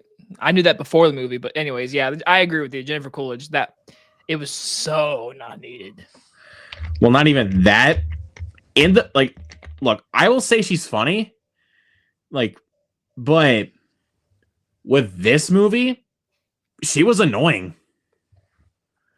Like, she was fucking annoying, dude. Like, and her jokes were so out of pocket, like, and they weren't even funny. I think the only funny because I didn't laugh a lot in this movie. Her one interaction with Jason Momoa that made me laugh. That I was like, when she said something to him, and he was like, "Your ex-husband made a huge mistake divorcing you." Like that was just, I was like, all right, that's pretty funny. Yeah, but I'm saying like a lot of her humor, I just did not find funny at all. Yeah, it felt unneeded, but they were trying to do something wacky, and again, that's what the movie was trying to be. It was trying to be wacky as hell. I do find it funny. Again, I'm not really. This isn't really a spoiler, but there's a part where the main villain and Jack Black interact, and it involves a tiny sword. That was funny. I'll admit that was funny. Like that was funny. I don't know. I had a really fun time with that one. I laughed quite a bit. I think it's one of the worst movies of the year. I'm just be honest with you. I think it's awful. But hey, respect. Apparently I'm the only fucking one though. Well, I mean, a few people have done bad or said bad things, but like, damn. I mean, it's you're like the only person that's like you're the only person I know that is like, or like one of the only people I know that like really hates the movie. Yeah, like, it sucks. It might be the worst movie of the year for me. Honestly, like it might be. Like it. I'll think about it, but like as I said, yeah, that was awful. That, ugh. I was about to say though, dude, it can't be worse than In the Lost Lands. No, like, it is. It's up there. Like it's up there for me. In the Lost Lands is horribly bad, and no one will ever talk about it. It'll be kind of forgotten, one of those movies, because it made no money, made no splash. This movie is like going to be in the media for the whole rest of the year, and they're going to announce a sequel. So like, it's just, Yeah. Yeah, Yeah. Minecraft right now, right in this moment, currently at 10 p.m. Eastern time, my time, right now, Minecraft worst movie of the year for me. Yeah. I'm gonna tell you right now, man. There's gonna be worse ones than that. Like, I guarantee there's gonna be worse movies than Minecraft. I guess we'll find out. Because like I've said, so far this year, I have not loved a movie. That's to me, that's so fucking sad. I haven't loved. I really like. I really enjoy. I want to buy it in 4K because I saw it came on 4K the other day. Companion. That's the only movie that I want to buy and rewatch and like enjoy because that was like the only movie. But everything, even the ones that I like Novocaine, fun movie, but not like I mean, not like a movie I can't wait to watch again. Like I haven't had a movie, and I didn't even see Companion twice. I saw Companion once, and I enjoyed Companion a lot. It's just like I haven't had a movie where I walked out of the theater and I was like, I want to see that again. I haven't had it happen. Not one movie. And we're 4 months in, and I'm like, oh. So the summer season better. It better, because I mean, there's a lot of summer movies that like I do want to see. So like I'm hoping, I'm very hopeful. I'm not, there's gonna be there always is. But like right now, I'm depressed. Like, I'm trying to see which ones I know you're really gonna enjoy. I mean, I have no idea. I'm hoping to enjoy Sinners. I mean, of course. I mean, that's like but I'm saying like going into like the summer season is what I'm getting at. I think F1 looks really good. Yeah, that one for sure. I think Thunderbolts looks like a lot of fun. It really that's does. That's one where I'm getting more excited as we're getting closer to it. Like, I say honestly, the A24 inspired trailer they played the other day in front of the Death of the Unicorn. Like, I was like, this is such a cool trailer. That's such a cool idea. So hopefully the movie does something like that. I can't lie. I'm really excited. Am I really excited? I don't know if I'm really. The more it's kind of like what you said with Thunderbolts. The more we get closer, but like I really want to see the new Final Destination. No, I do too, bro. I do too. I really want to see it. Like, it's time. We've waited long enough. Like, it's time for a new Final Destination. I 100% agree. I'll say we've seen that trailer, and rest in peace, Tony Todd. Man. I'm glad this is his last movie, because like, what a perfect way. Because like, he's so good. 100%, bro. I'm trying to think. I'll admit it. I'll fucking admit it. I don't care what people think. I think Lilo and Stitch looks cute as hell. It looks like really does, dude. It looks, it's gonna be Minecraft money. More. Like it's gonna make that money. like that movie is like big money. I want to see Mission Impossible, even though I literally was about to say, like, that's one of the that's one of the movies I see cracking my best of the year countdown, like, for sure. There's no question. Trying to think. What is in June? Because it was all over my Twitter feed, fucking How to Train Your Dragon, and it got announced for How to Train Your Dragon 2. People said that was like awesome. So I'm like, well, shit. I mean, am I jumping down to see it? No, but like, I can't lie that like I mean, I would like to see it. It looks like, visually, it looks amazing. Oh, like, yeah. So another good one, Life of Chuck. Life of Chuck is for sure a movie. Like Mike Flanagan, I'm there. That's all I need. And I've only seen that little teaser they've shown. And I'm gonna try my darndest not to know. I don't know what the fuck this movie is about. I have no idea. Neither do I. I have no clue. And I really want to stay that way. Like, honestly, like, when you told me that it was Mike Flanagan, I was like, no need to see a trailer. I am good. I'll say the teaser they've shown doesn't show a damn thing. I mean, it shows images and then shows the cast. It shows nothing. I'm like, yep, that's all I need. That's all I need. I know, but at the same time, it's like, it's Stephen King, Mike Flanagan, and it's not a horror movie. That alone intrigues me. Like him doing not a horror movie, that intrigues me. Like I want to see what he does. I want to see a Mike Flanagan movie that's not a horror movie. Like hell yeah. Yeah, so July. We got 3 gigantic movies. Obviously, Rebirth, Fantastic Four, and Superman. Those 3 are like big. but I'm looking at other summer movies. Naked Gun. I'm so excited for that movie, dude. I cannot lie. It looks hilarious. I say August 1st. That looks funny. Nobody 2. I'm looking forward to that. I enjoy the first Nobody, but I don't love it. I don't. It's one of those where it's like if them making a sequel didn't like, I was like, oh yeah, sequel. Like, I was kind of like, okay. So, I mean, I'll definitely. It'll probably be entertaining. It probably will, but like, I'm not. I like, mean, ooh. Bob Odenkirk was one of the biggest reasons why the first one was so good. Like he made that movie what it was. So I don't know. Again, I mean, it will probably be good, I assume. But like, it's not a movie like I'm like, yeah, Nobody 2. I needed this. I'm just kind of like, okay. yeah, I mean, I get that for sure. See what else. I mean, we can't forget about 28 years later. I mean, I do keep forgetting about that fucking. I keep forgetting it's like June 20th or June something. It's yes. Yes. Bring it. And that Danny Boyle is coming back for this one? Oh, fuck yes. I need it. And they fucking, even though I wish they didn't tell us, but they did say that Cillian Murphy will be in this movie, but apparently you have to wait to see him. So what that tells me is he's gonna be like the last frame of the fucking movie. Watch. I'm gonna forget that you said that. Hey, CinemaCon came out and they said it, and it was always confirmed when they announced it. They said he will return.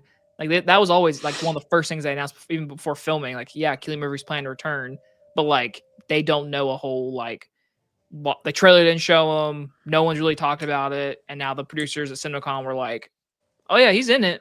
You might have to wait a while." It's like, okay, well, thanks. Yeah, I don't know. We'll see. But yeah, 28 years. Ooh. Yeah, please. Yeah, come on now, June 20th. Like you said, F1, that looks really freaking good. I just know that's gonna be a good IMAX movie. That's all I know. I mean, for sure. I mean, I did not know that film cost $250 million. That is crazy. Yeah, it's an Apple movie. They don't fucking care. They'll give the directors all the money. Oh boy. It might do good because it's Brad Pitt, it's summer, and it might get like great reviews. It has that good sports feel. Like there's a chance it can make money, but will it make $600 million? I don't personally don't probably think so. not. I don't think so. But I think it will do good. I don't know. It also come out a week before Jurassic World, and that's not the great idea. So, like we got like I'm trying to think here. Because like the 23rd, we got like Lilo and Stitch and Mission Impossible. Like we already know that Lilo and Stitch is gonna make the bank. Fuck yeah, that's just about to be. Oh man. Then we get and like less than a month later we get How to Train Your Dragon, and then it's like 2 weeks later we get F1 and then Megan, and then the week after we get Jurassic World, and it's like, oh boy. I think again, who the fuck knows? It's only April, but if I had to make a prediction right now, I think Megan does better than F1. Yeah, more than likely. I mean, because the first Megan made like a freaking shitload of money. Once again, memes, TikToks. That movie. That was exactly why that movie made so much money. That movie did really well because of her dance. It became a sensation before the movie came out. So this movie, same thing. There's literally no question about that. So, But oh wait, that I just remembered that after Jurassic World, the week after we get Superman. Yeah, Oh boy. yeah. July, I'm telling you, July is Superman, Jurassic World, and Fantasy Four. You got three just big movies. Yep. I could not tell you which one's going to make the most money out of the bunch. Opening weekend or just overall? Overall. Jurassic World. You honestly might be right. The only reason why every Jurassic World movie made $1 billion. I don't know if Superman will make $1 billion. I really doubt Fantastic Four makes $1 billion. But every Jurassic World movie has made $1 billion. But we know that all three of those will make money. Like, oh, duh. For sure. Yeah. The one that I'm more worried about is Superman, to be honest, because that's like the one that's like, ooh, like you gotta do good because like DC, James Gunn, like this is, but like this is like big money. They got, and it can't just do good; it has to be good. Like the movie has to be good because I'm so worried for him because, dude, those Snyder fans, they fucking don't hold back. Oh my god, have you seen the Twitter feed? My god. It's honestly ridiculous to me. Dude, Snyder fans are the fucking worst. Listen, I respect the ones that like actually like him, but like the ones that are like, Snyder would have never done that. What kind of bullshit is this? Why is he screaming when the sun's hitting him? My Superman was screaming because he was saving the world. Like, dude, shut the fuck up. This is James Gunn's vision right here. This is not Zack Snyderverse anymore. It's not. And also, it's very well known the sun heals Superman. And from that extended preview, we've seen that he is apparently hurt and he's being healed. So it probably doesn't feel comfortable. So I fucking hate Snyder fans right now. They're so fucking annoying. Toxic as fuck. They are worse than Star Wars fans right now, honestly. Oh boy. That does not even shock me one bit. But yeah, right now, my bet money would be Jurassic World because dinosaurs make $1 billion. Right. But I just really want Superman to do well. Like, I think it will. I think it will. I mean, it's Superman. Yeah, for sure. But like you said, dude, those fucking Snyder fans. Like, oh yeah, if it comes out, they still will bomb. They'll talk shit about it even when it comes out. Even if it's good, they'll be like, "Yeah, it sucks. Snyder's better." It's like, okay, and it's like, okay, but yeah, though all three of them will do good. That's my prediction. I just think by the end of all their runs, which one has the most worldwide money? Probably Jurassic World. Probably. Yeah. But who knows? Maybe this is the one where people are burnt out. They're like, you know what? I'm good on dinosaurs. It could be. It could be. Because Dominion fucking sucked. And like a lot of people, like the majority of people are like, yeah, that one sucked. So like maybe people got a sour taste. And honestly, they also shot themselves in the foot because they marketed Dominion as like the end of the era, this is it, like this is the end of Jurassic era. Yeah, that came out in 2022, and 3 years later, guess what? Hey, here's another one. Yeah, so I don't know. I think it's honestly because the film made $1 billion that they were like, let's do another one. Well, yeah. Again, all three of those movies made $1 billion. Hell, I remember when Jurassic World came out, it literally broke the opening weekend box office for 7 months until Force Awakens came out. I remember that. I was like, holy shit. I couldn't believe it. It was crazy to think about back then, dude. No, it really was, because no one thought. I remember when 2015, when that movie came out, no one thought it was going to break I think Avengers had the record at the time. It was like 206 million, something like that. And then Jurassic World opening weekend made like 209, 210, and it broke the record. And then 6 months later, Force Awakens kind of obliterated it. Just yeah. But nothing. Honestly, I saw it the other day. I still can't believe nothing will ever. I don't think ever will overcome Endgame. 347 million opening weekend. That's crazy. Wow. Like that's insane. That's like it's still hard for me to wrap my head around that. Like, holy shit. That movie made so much money in 3 days on an opening week. It literally made $1 billion like worldwide opening weekend. It's insane. Yeah. For good reasoning though. 10 years of build up to Marvel, and after that cliffhanger of Infinity War, people were like, "Oh, we need that next one." Like it's like, all right, bring it. Yeah. But anyways, yeah, I think Rebirth will do well. I think it definitely will do good. But if I had to predict which one would it be, I think I might go Superman. Yeah. But Fantastic Four, it's a Marvel movie. And it is the movie before it's if everything goes the way it's supposed to, it's the last Marvel movie we get before Doomsday.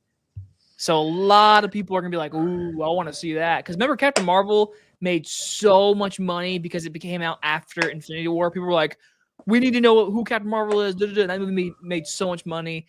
And then when the Marvels came out, people were like, "Oh, well, the first Captain Marvel made $1 billion, so expect Marvels do." No. And that movie did not even make close to the amount of money that Captain Marvel made.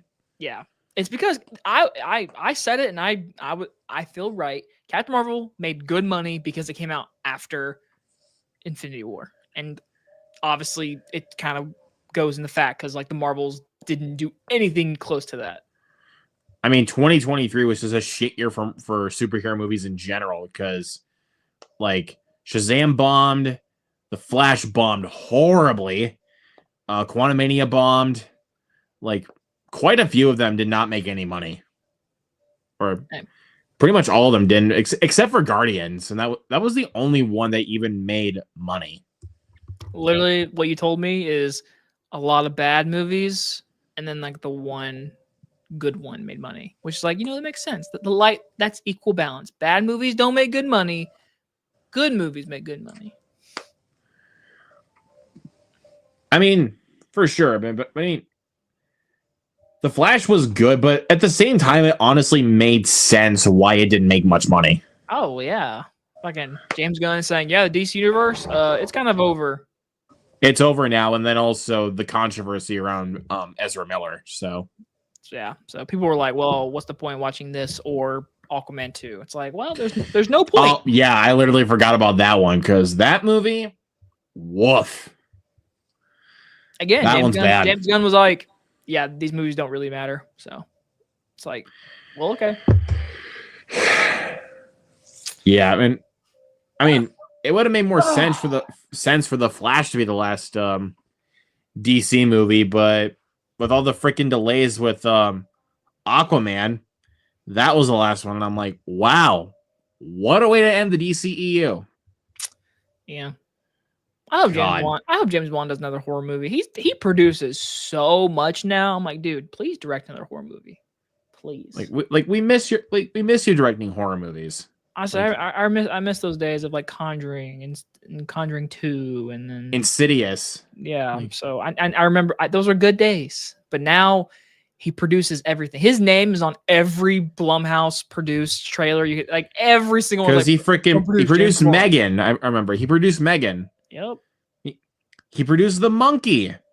I mean, don't get me wrong. For him as a business guy, he's rolling in it. He's making money. Like he's doing great for himself. But I just want to see him for sure. Yeah, because we haven't gotten another horror film from him since Malignant. Yeah, that was a good one, man. I was like, I love Malignant. I'll never forget when that fucking came out. No, there was no review. There was no embargo. The embargo was like the day of release. It came on HBO Max, and I was like, "Well, this might be real shit." And I was like, "Holy shit, this is so cool and That is so different." wild. It was so good, dude.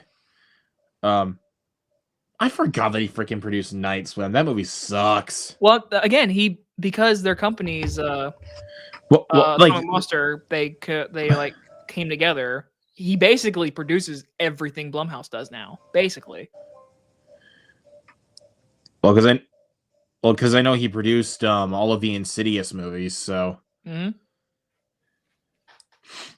said they announced it. I think it was last year. Atomic Monster, his James Wan's production company, they're officially signed with like Blumhouse, which again, Blumhouse is co something business terms Universal. So whenever you see a Blumhouse movie, 9 times out of 10, Universal has something to do with it.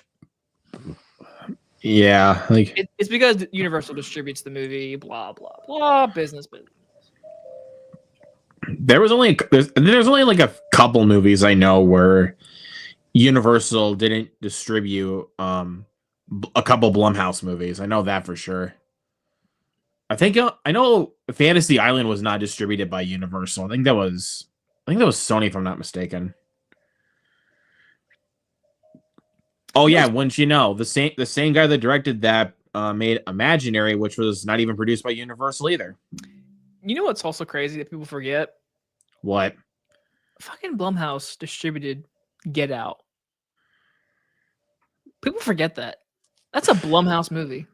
Get Out is an Oscar movie. But the funny thing is, though, that doesn't even feel like a Blumhouse movie. It's because it was before Blumhouse started doing quality or content before quality, whatever. They just like just made more like quantity over quality movies. Yeah. So and during CinemaCon, you see that like he said like this is gonna be their biggest year. I think it probably will be their biggest year. Megan, FNAF 2, Black Phone. I keep forgetting. Yeah, that'll probably do really good. But the two major ones are Megan and FNAF. Those are the two that will like. Because yeah, they did 4 movies last year, and 3 out of the 4 were garbage. Yeah.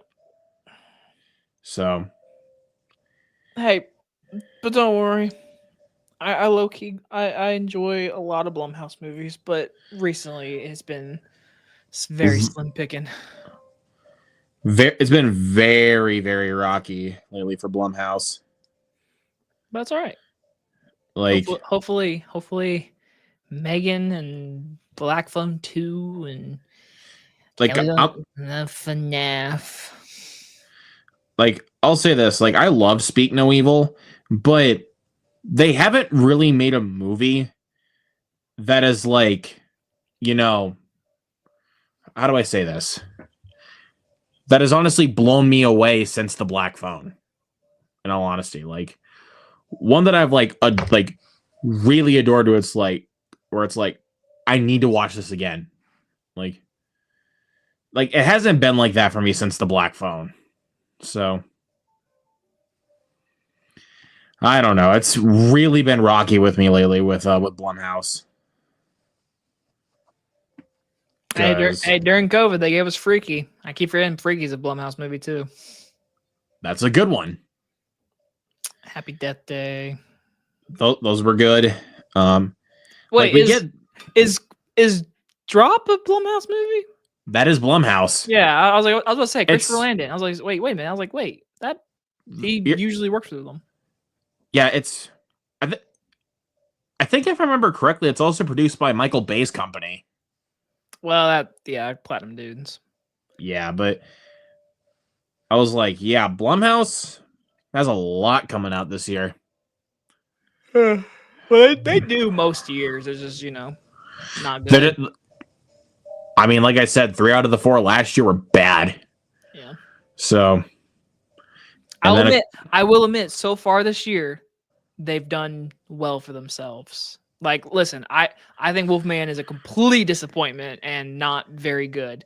But I'd rather watch Wolfman than most of last year. Speaking of Evil, I gotta watch again. But like, I'd rather watch Wolfman than the other three. Then freaking Night Swim, Imaginary, and Afraid. Yeah, I'd rather watch Wolfman. 100%. 100%. Which I still haven't bought. I'm gonna buy because my dad wants to see it because he's like, I want to see the new Wolfman movie. I'm like, okay, I'll buy it when it's cheap. Like, let me see. Yeah,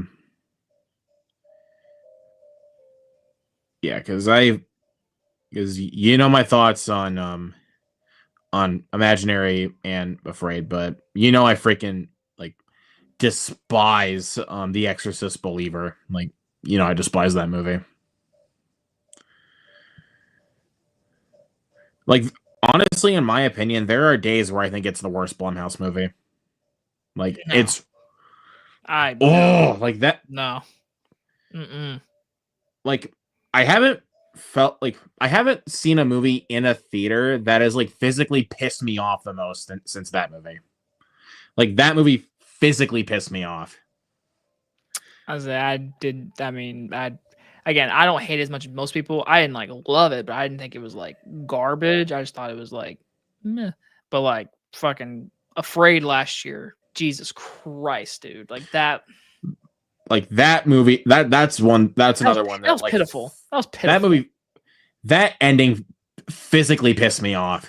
Like, you know, another Blumhouse movie that's kind of crazy to say it's a Blumhouse movie. What? Black Klansman. That's a Blumhouse movie. Isn't it insane to think? You want to know it's another one that I also forget is Blumhouse? Split. Yeah. Split is Blumhouse. So that means Glass is Blumhouse, right? Glass is also Blumhouse. I always forget Whiplash is also by Blumhouse. Yeah, that's one of those ones where like I someone said like a few months ago, and I was like, shit. I was like, that was Blumhouse. I was like, what the fuck? Yeah, it's crazy to think that that's actually a Blumhouse movie. I say 10 years ago, Blumhouse was fucking like the shit. Now it's just like we make a lot of money because we make cheap ass movies. It's like you get a good one, then you get bad ones, and a good one, then bad ones. Well, it's a pattern. It's a pattern. Yeah.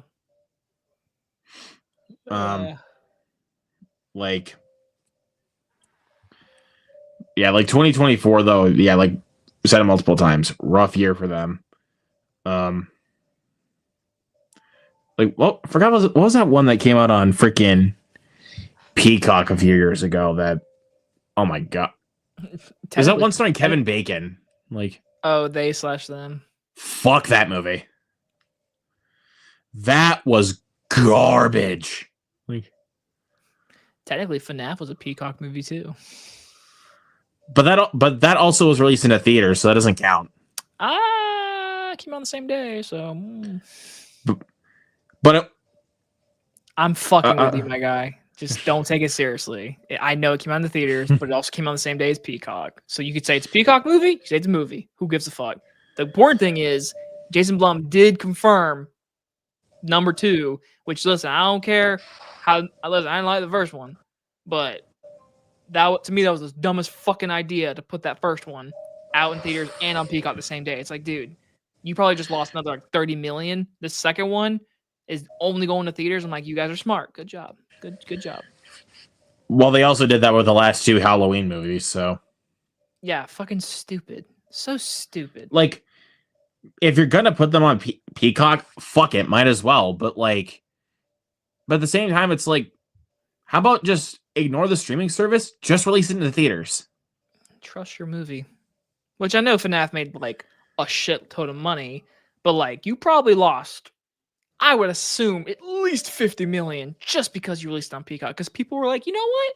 I'm gonna go watch it on Peacock instead of the movie theaters. And I'm like, well, you just lost some type of money. Yeah, I was. But the second one, what? By the way, why the fuck is the second one coming out in December? Why? I really have no idea. Why would they not put that shit in the middle of October? I can say it's a smart move that they're doing with Black Phone too. Yeah, but like FNAF, Halloween, spooky. Like, I don't get it. Well, at least I can say this. I'm literally looking at the release calendar right now. At least they're putting it out at least they're putting it out a couple weeks before Avatar. But imagine So I think that's a smart move. Before. What about months before? During the scary season, you know, people I know so many people that only watch scary movies during the fall season. Only during Halloween. So you're telling me one of the most biggest brand video game scary games that had a movie come out, make 300 million whatever dollars, and you get a sequel with Matthew Lillard, with everybody returning, and you're not going to put that shit out in the same date that you did the first one? Like, what are we doing? Don't know.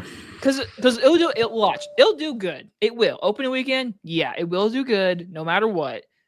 But then 2 weeks fucking later, Avatar comes out. Like, then it's like, all right, bye. Yeah, but we'll see. We'll see. We'll see how much it makes. Like, also when the fuck does Tron come out? Because that trailer today was so cool. 1 week before Black Phone. Yeah, I don't know how it's gonna do. It might flop because like I don't think any of the Tron movies have done well. But like that trailer looks so cool.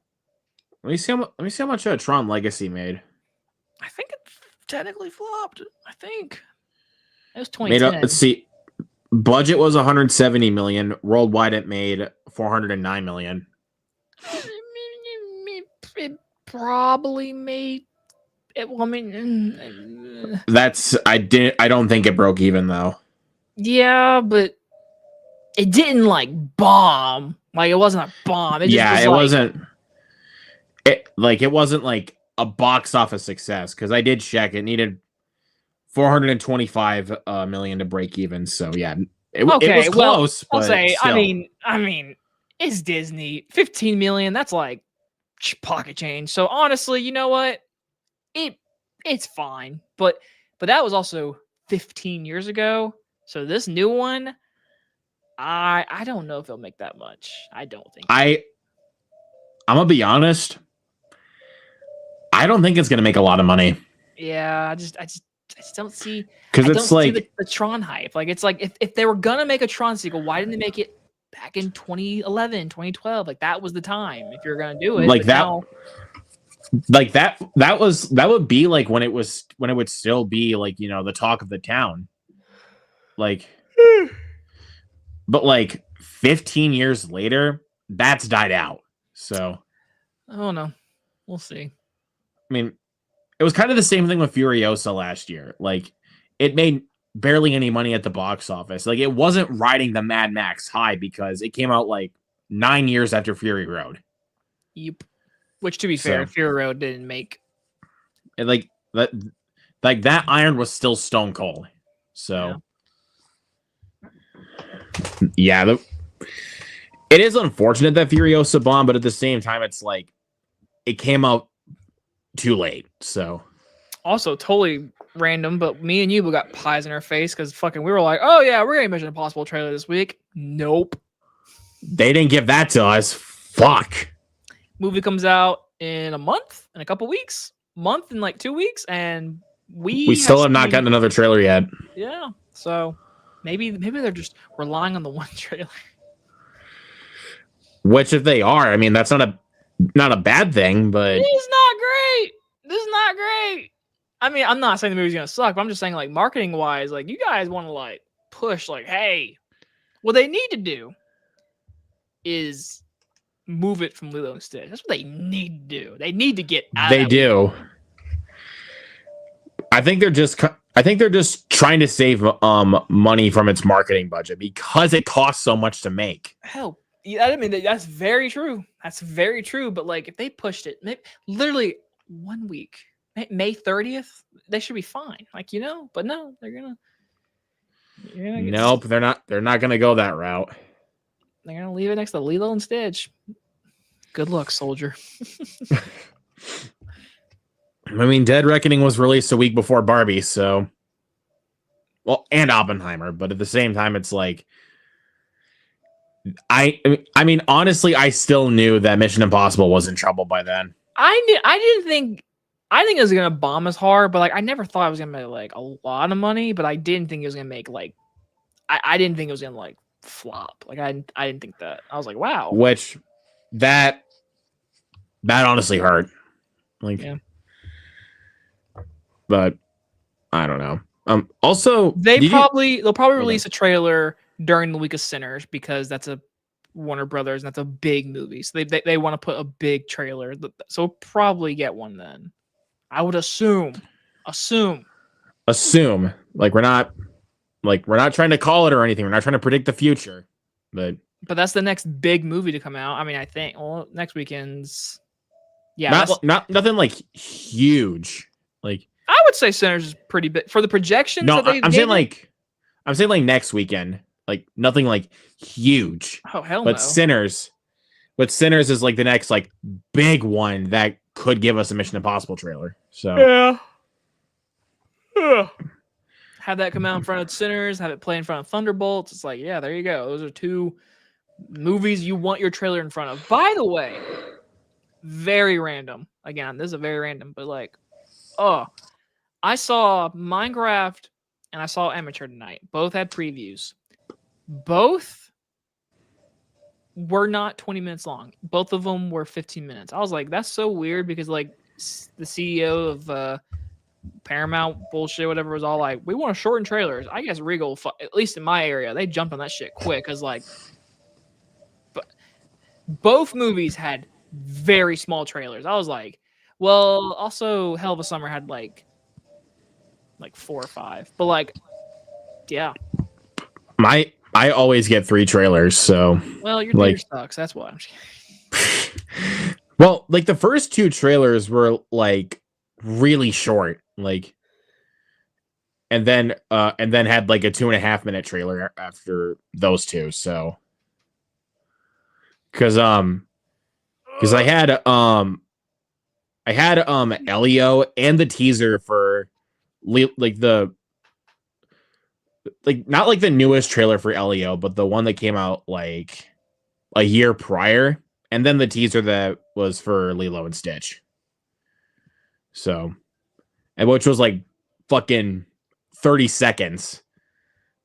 And then after those 2, it literally goes to Jurassic World. Whoop whoop. Dude, like seriously, I am going to be shaking once I enter that theater because I'm like, I am very nervous. Stop copying me, bitch. No, I'm serious, dude. I'm nervous.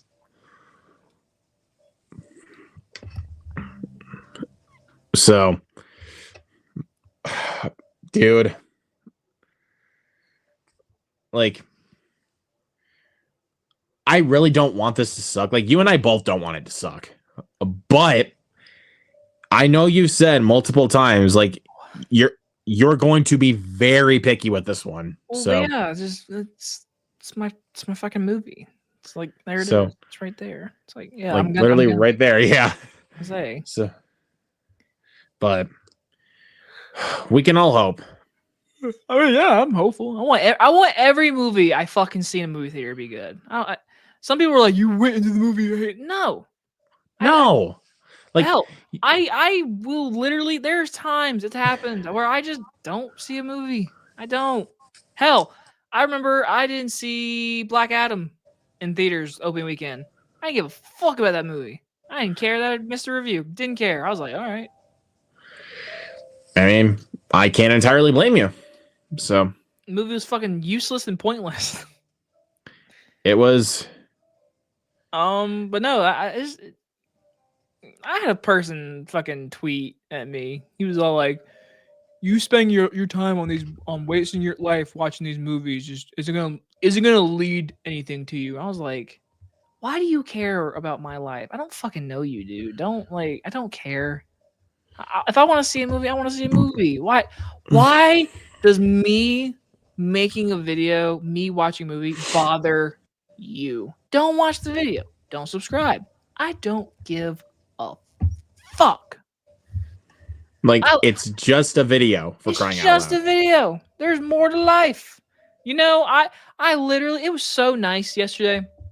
Like, I know it sounds so emotional, but like, it was so nice fucking hanging out with my friends and playing pickleball. It felt so good yesterday. It felt so good being outside yesterday. It felt good today. Hell, when I left my house to go see the amateur, I was like, damn, it feels really good out today. And yeah, I want to go see amateur, but you know why? It's because I've been doing YouTube for fucking 12 years, and when there's an early review that I can do, I'm gonna do it. So why not? Yeah, for sure, dude. So I don't know. People just we post videos on YouTube. It's social media. It's internet. We like talking about movies. We like being positive, but like people who just want to be negative, it's like, okay, I get what you're doing. I understand what you're doing, but at the end of the day, it's just a movie. It's just a video. It's just an opinion. Go outside, smell grass, and that's my TED talk. Yep, like 100% agree, dude. Like, go smell some grass. It literally, like, it's just, we all love movies. Everyone on this planet loves a movie. Why the fuck does it matter if we don't love the same thing you do? Why? Like you said, it's just a movie. Yep. Like, it really is not that big of a deal. Like, I don't know. People just being haters just for the sake of being haters. It's like, I know they're out there, but it's like you said, why does it matter? Like, so don't know what else to say to that, to be honest with you. Wait a minute. Someone just commented and said, sounds like a piss poor remake. Is The Amateur a remake? That I don't think it is. Is it? Oh my god, it is. It is literally it is a remake. A remake to what? Is it an American movie? What is it? An 80s movie. I didn't know it was a remake. I didn't know it was either. It's like honestly, like when I looked at the trailers, I was like, this seems like another version of like Mr. Robot. Oh, it's nothing like that. It's nothing like that. Well, actually, I should preface this better. It seems like the same character that Rami Malek plays in The Amateur and as a Mr. Robot. Oh, you mean the same role he plays in everything except for Freddie Mercury? Bruh. He's not a bad actor, but I don't think he's like one of the best. I'm just saying. He's not a bad actor, but he's not one of the best. I don't. Yeah, I get that for sure, but I don't know. I didn't know The Amateur was a remake. I just learned that. I had did not know it was either. Not a clue it was. Like, seriously, dude, I literally just looked at it and I was like, "There's no fucking way that that's a remake." Don't you love when comments inform you on such? It's like, oh yeah. Thanks for being so informative. It was really funny. I know I hate bringing it up because I want to move past it, but during Snow White, someone left a comment. It was like, the dwarves were already going to be in the movie. Make sure you read your facts right. Bitch, it was very much in the public that, like, hey, when they first started this movie, the dwarves were not in the movie. The bandits were going to be replacements. It's like, I wanted to find an article and like send it to that commenter, but I didn't because I couldn't find a fucking article. But like, it was out there. Like, it was very much out there. Like, yeah, Disney's remake of Snow White was going to have no dwarves. And everyone was like, what the fuck? And then later on, they add the dwarves in there, and it's like, and they're like, well, what the fuck? Because I know they CGI'd them, but it's like people. Like, what do you want then? Also, how the fuck? Listen, I understand Hollywood is Hollywood, money's money. How the fuck did Snow White have more money in its budget and the CGI look like shit compared to Minecraft and that shit cost 150? How does that work? How does that work? How the fuck does that work? But then you look at fucking something like Red One, which costs like $250 million, and CGI looks like shit. It's because fucking Ryan Reynolds, Dwayne Johnson, and Gal Gadot, whatever, all got probably 20 million each. Or I was talking about Red One, not Red Notice. Sorry, they're both the same shit movie, to be honest. I mean, yeah, they're literally the same. But like, I was saying, like with Red One, like when you look at like this, like the creatures and shit, they all look bad. Like, honestly, they look bad. I don't understand how sometimes budget goes into play. Like, I understand actors get paid, but like, fuck, man, like I just don't get how Snow White. Like, how about Disney? How do you let your dwarves look like that, and then 2 weeks later, Warner Brothers is all like, "Hey, we spent 150 million. Look at our Minecraft movie." It's like, what the hell? And the CGI looks a lot better. Like, ton better. It looks so much better. I'm like, how does Disney hire those people? Hire whoever did the budget for those movies. Yeah. Oh yeah, Grant has a good one. The Electric State, that fucking cost $320 million. Good God. Like, compare that to The Creator for a second. It also, once again, my prediction, a lot of that budget, Joe and Anthony Russo probably each got fucking 15, 20 million, probably. Chris Pratt, 25 million. Millie Bobby Brown, 15, 20 million. And then you had like Anthony Mackie, Woody Harrelson. You had like all those actors. Ke Huy Quan. They all got like, and Ke Huy Quan got an Oscar. So he gets a guarantee amount because of like Oscar, whatever.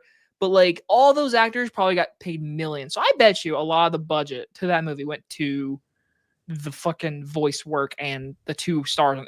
It's kind of crazy how much actors are getting paid now but I mean, it makes sense because of the actors strike. Well, yeah, but I don't want to say this too. I want to make this very clear. I'm gonna make this very clear. I hate talking money about someone else's money. That's just, to me, it's always icky. I don't. It's like when people get paid, they're like, that person got paid. You know what? They get to feed their families for like generations. Why should I hate that they got paid that much? Why should I Right. But then it's like you look at the film and it's like, okay, like, so you put your effects on that. Where did the rest of the budget go? Like, yeah. It's a weird day we live in, and people question on why movies flop all the time. That's why. Yeah. Yeah, Paramount can do better effects there, Josh. I 100% agree. I mean, bless you. Thank you. Like, better, man. Like, that costs like $110 million. And the effects look way better. Nominated for an Oscar. Mm-hmm. I will say this. My grandma watched it the other day, and I walked by. It was during the scene where they're on the boat. I will say that green screen sucks during that scene. I'll say that. During that scene, green screen sucks. The boat scene when they're dancing, the monkey looks fine, but the green screen, Yeah. I mean, I know there is some that is distracting for some people. Hell, Marvel movies, fucking Brave New World, the green screen sucked. The green screen in that was way more noticeable to me. Like that scene, like when Red Hulk, like the Sea-Hulk, like the CG, the scene when like freaking Red Hulk throws the car at Captain America and then he cuts it in half with his Falcon wing, like green screen. Like you can easily tell the green screen. Like, my God, dude. Like, I remember like when they used to be able to hide green screen pretty well, but now they just make it so noticeable. to me. I think it's really because of how they're made. I truly believe it's like how movies are made nowadays. People who do CGI, they have to work their fucking asses off Monday to Sunday when those movies are, because like imagine like movies like that get made, they film for 4 months, and then they probably have 9 or 10 months before a release. Or if you're smart, you make the movie and then you like have enough time to like distribute it and all that stuff, and you have time to like put the CGI into place. So I just think sometimes we have to like think about like the people who make the CGI. Like those people are probably getting they probably have really quick turnaround deadlines, I bet you, and they have to like really like work, and it's some of the crap that sucks. Yeah, I definitely get that. Like, I don't know, like I'm trying to think of like other ones like where it's like it's the green screen was like super noticeable, and it's like a big budget movie. The Flash. Yep. Thank you. The Flash. Definitely the green. That green screen. Holy shit, dude. Green screen, CGI, all of it. It was just like fuck.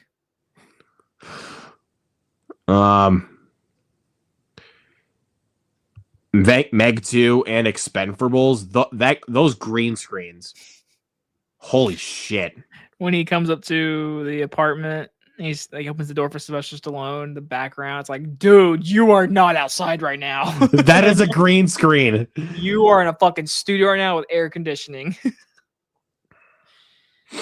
Oh my god, dude. Like that was really bad green screen. Like, yeah. Oh my god. But I'm trying to think of like other ones here. But if we're thinking like in general, like the most noticeable green screen, it's Jeepers Creepers Reborn. Like, oh yeah, the worst use of green screen. They couldn't film outside. Every single shot outside is green screen, except for the carnival. But that's like a carnival. They probably had a real carnival, but everything else, Jesus Christ, that was so freaking bad. Like, oh my god! And what random question? What is your favorite studio? Studio? Ooh.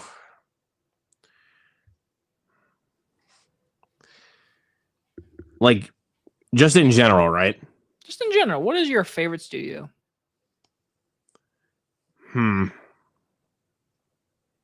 Honestly, I think I'm gonna go Paramount. Mine's Universal. I don't know, 'cause I feel like a lot of films that were released by there's a lot of great films that are amongst my favorites of all time that are released by Paramount. I like Universal's attitude. I know people like will dog on them, especially about the shit they come out with and say blah blah blah. But like the one thing I really like about Universal, they will produce original films. They will produce small films, but they will also produce Minions, Jurassic World, Fast and Furious. Because if you have those, they're gonna make money where they take that money and then they can produce these small movies and they can release these smaller movies. I'm like, you know what? I like that. I dig that rule. Have your money makers, have your movies you want to produce and release, and be like, hey, we're not gonna make our money back with this movie, but this next project, yeah, we're gonna make $1 billion with this, like that. So yeah, like I'm trying to think of like some good ones, like where. Dude, what is up with fucking Pootie Tang in this fucking chat? Why do I come on this live stream and Pootie Tang is a conversation? Every single goddamn time, bro. I don't get it. Fucking, I guess you gotta do a watch along Pootie Tang one day. If it'll stop him from commenting it all the time, then probably.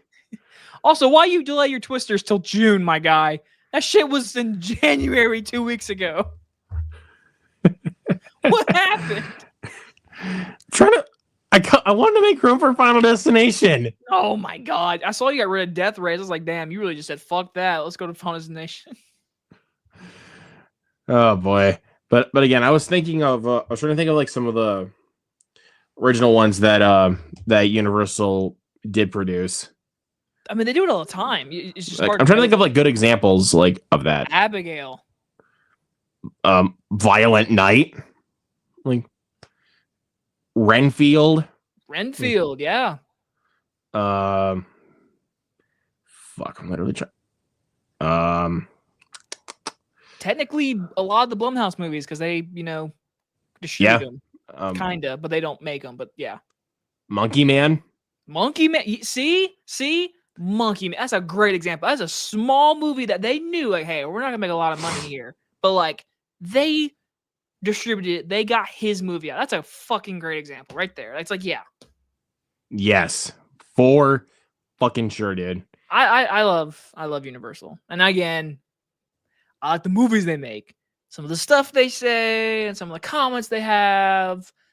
Like take it with a grain of salt. That's a different story. That's a different story.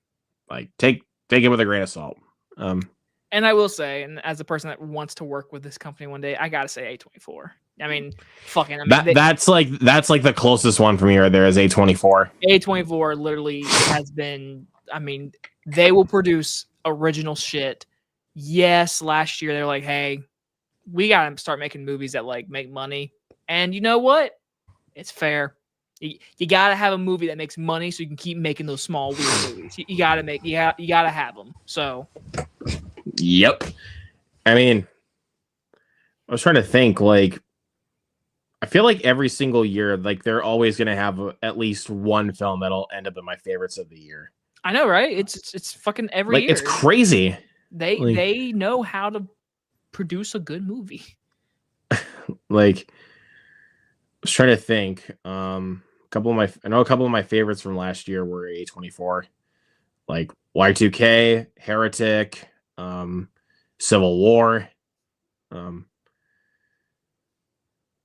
Yeah. Was it Past Lives last year? That was the year prior. Yeah. But yeah, they did. And that was my favorite that year. So they know how to do their shit, man. I'll give it to them, and I'll say it, even though they're on a high right now. Neon's on a roll right now. Yes. Another phenomenal A24 film, The Iron Claw. Yeah. They know how to do weird movies, Oscar movies, and now they're starting to get more into bigger, wider movies. Like they're starting to really work towards that. And I respect the shit out of it. You gotta have a movie, make money so you can make those little movies. That's why I love Universal just so much. Yes, also it helps that they fucking produce Jurassic Park. But also, I don't give a fuck what people say. I love a Universal logo when it comes on screen. I love it. I just love it.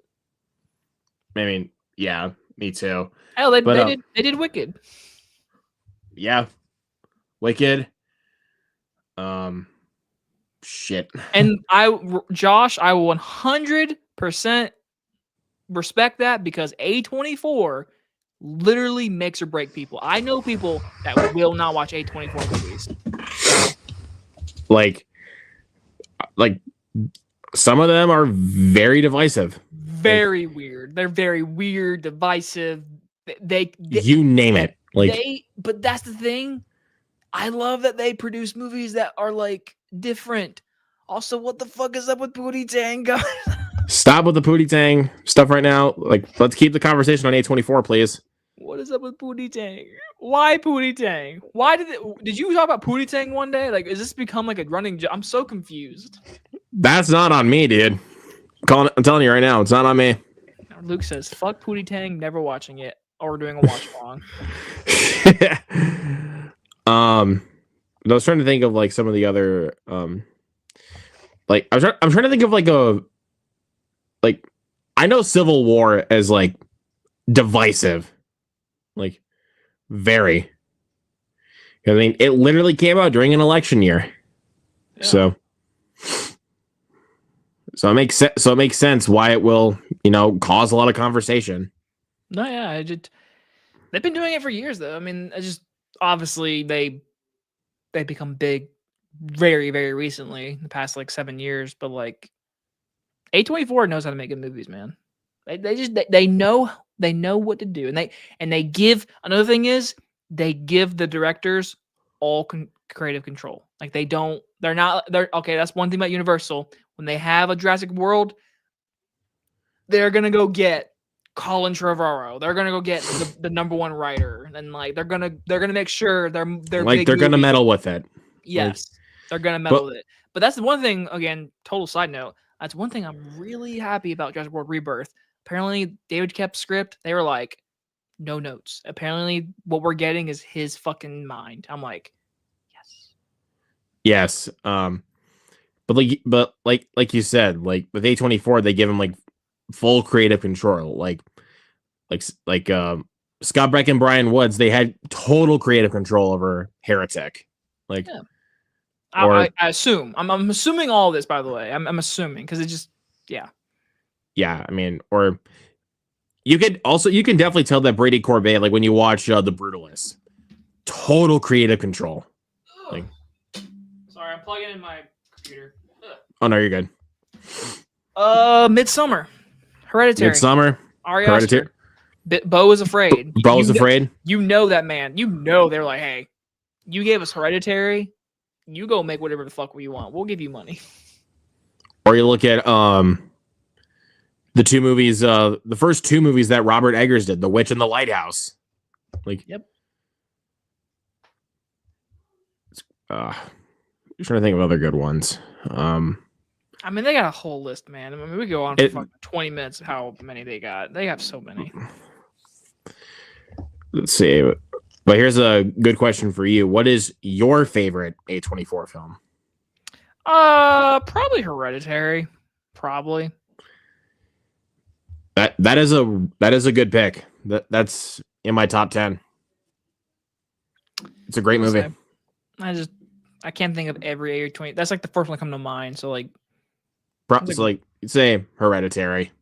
I mean, it's just fucking great. It literally is a masterpiece in horror. Yeah, it's literal perfection. Yeah. Like, Everything Anywhere All at Once. Obviously, that's fucking great. Amazing movie. Yeah. Like, The Lighthouse. The Lighthouse. Yeah, I forget it's even yeah, that's one of my favorites. Eddie brings up a good one, The Disaster Artist.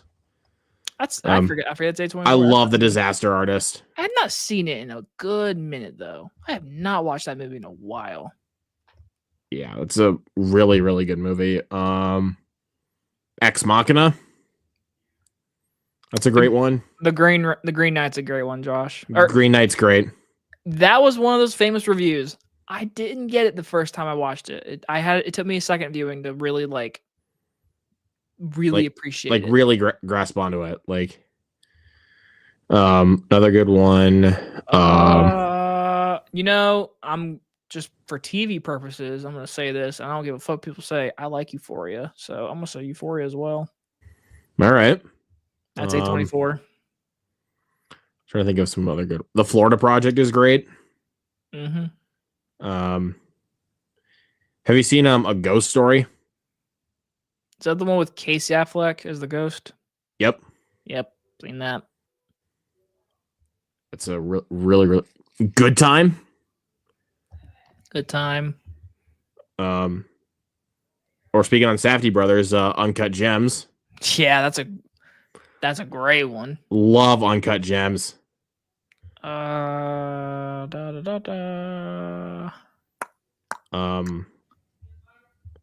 dude, there's a lot of really, really good ones. I know Lady Bird. Ladybird. Oh, Ladybird's really good. Ladybird's really good. That's one of my top 10. That's one of my top 10. I don't know about top 5 or whatever, but it's definitely like I really like Ladybird. I love that movie. Talk to Me. Can't forget about Talk to Me. That's a great one. That's a great one. Are they Yeah, they are doing their new one. They are. Oh, that's right. I forgot they're still doing the sequel. Oh no, I'm talking about their new movie, the new one coming out May 30th. They're doing A24 is producing that one. Oh, gotcha. The guys who may talk to me, they're doing that. The Philippine Boo. Oh, bring her back. Bring her back. Yes, That's what it yeah, is. they are distributing that. Oh, I'm trying to think of some X. yeah.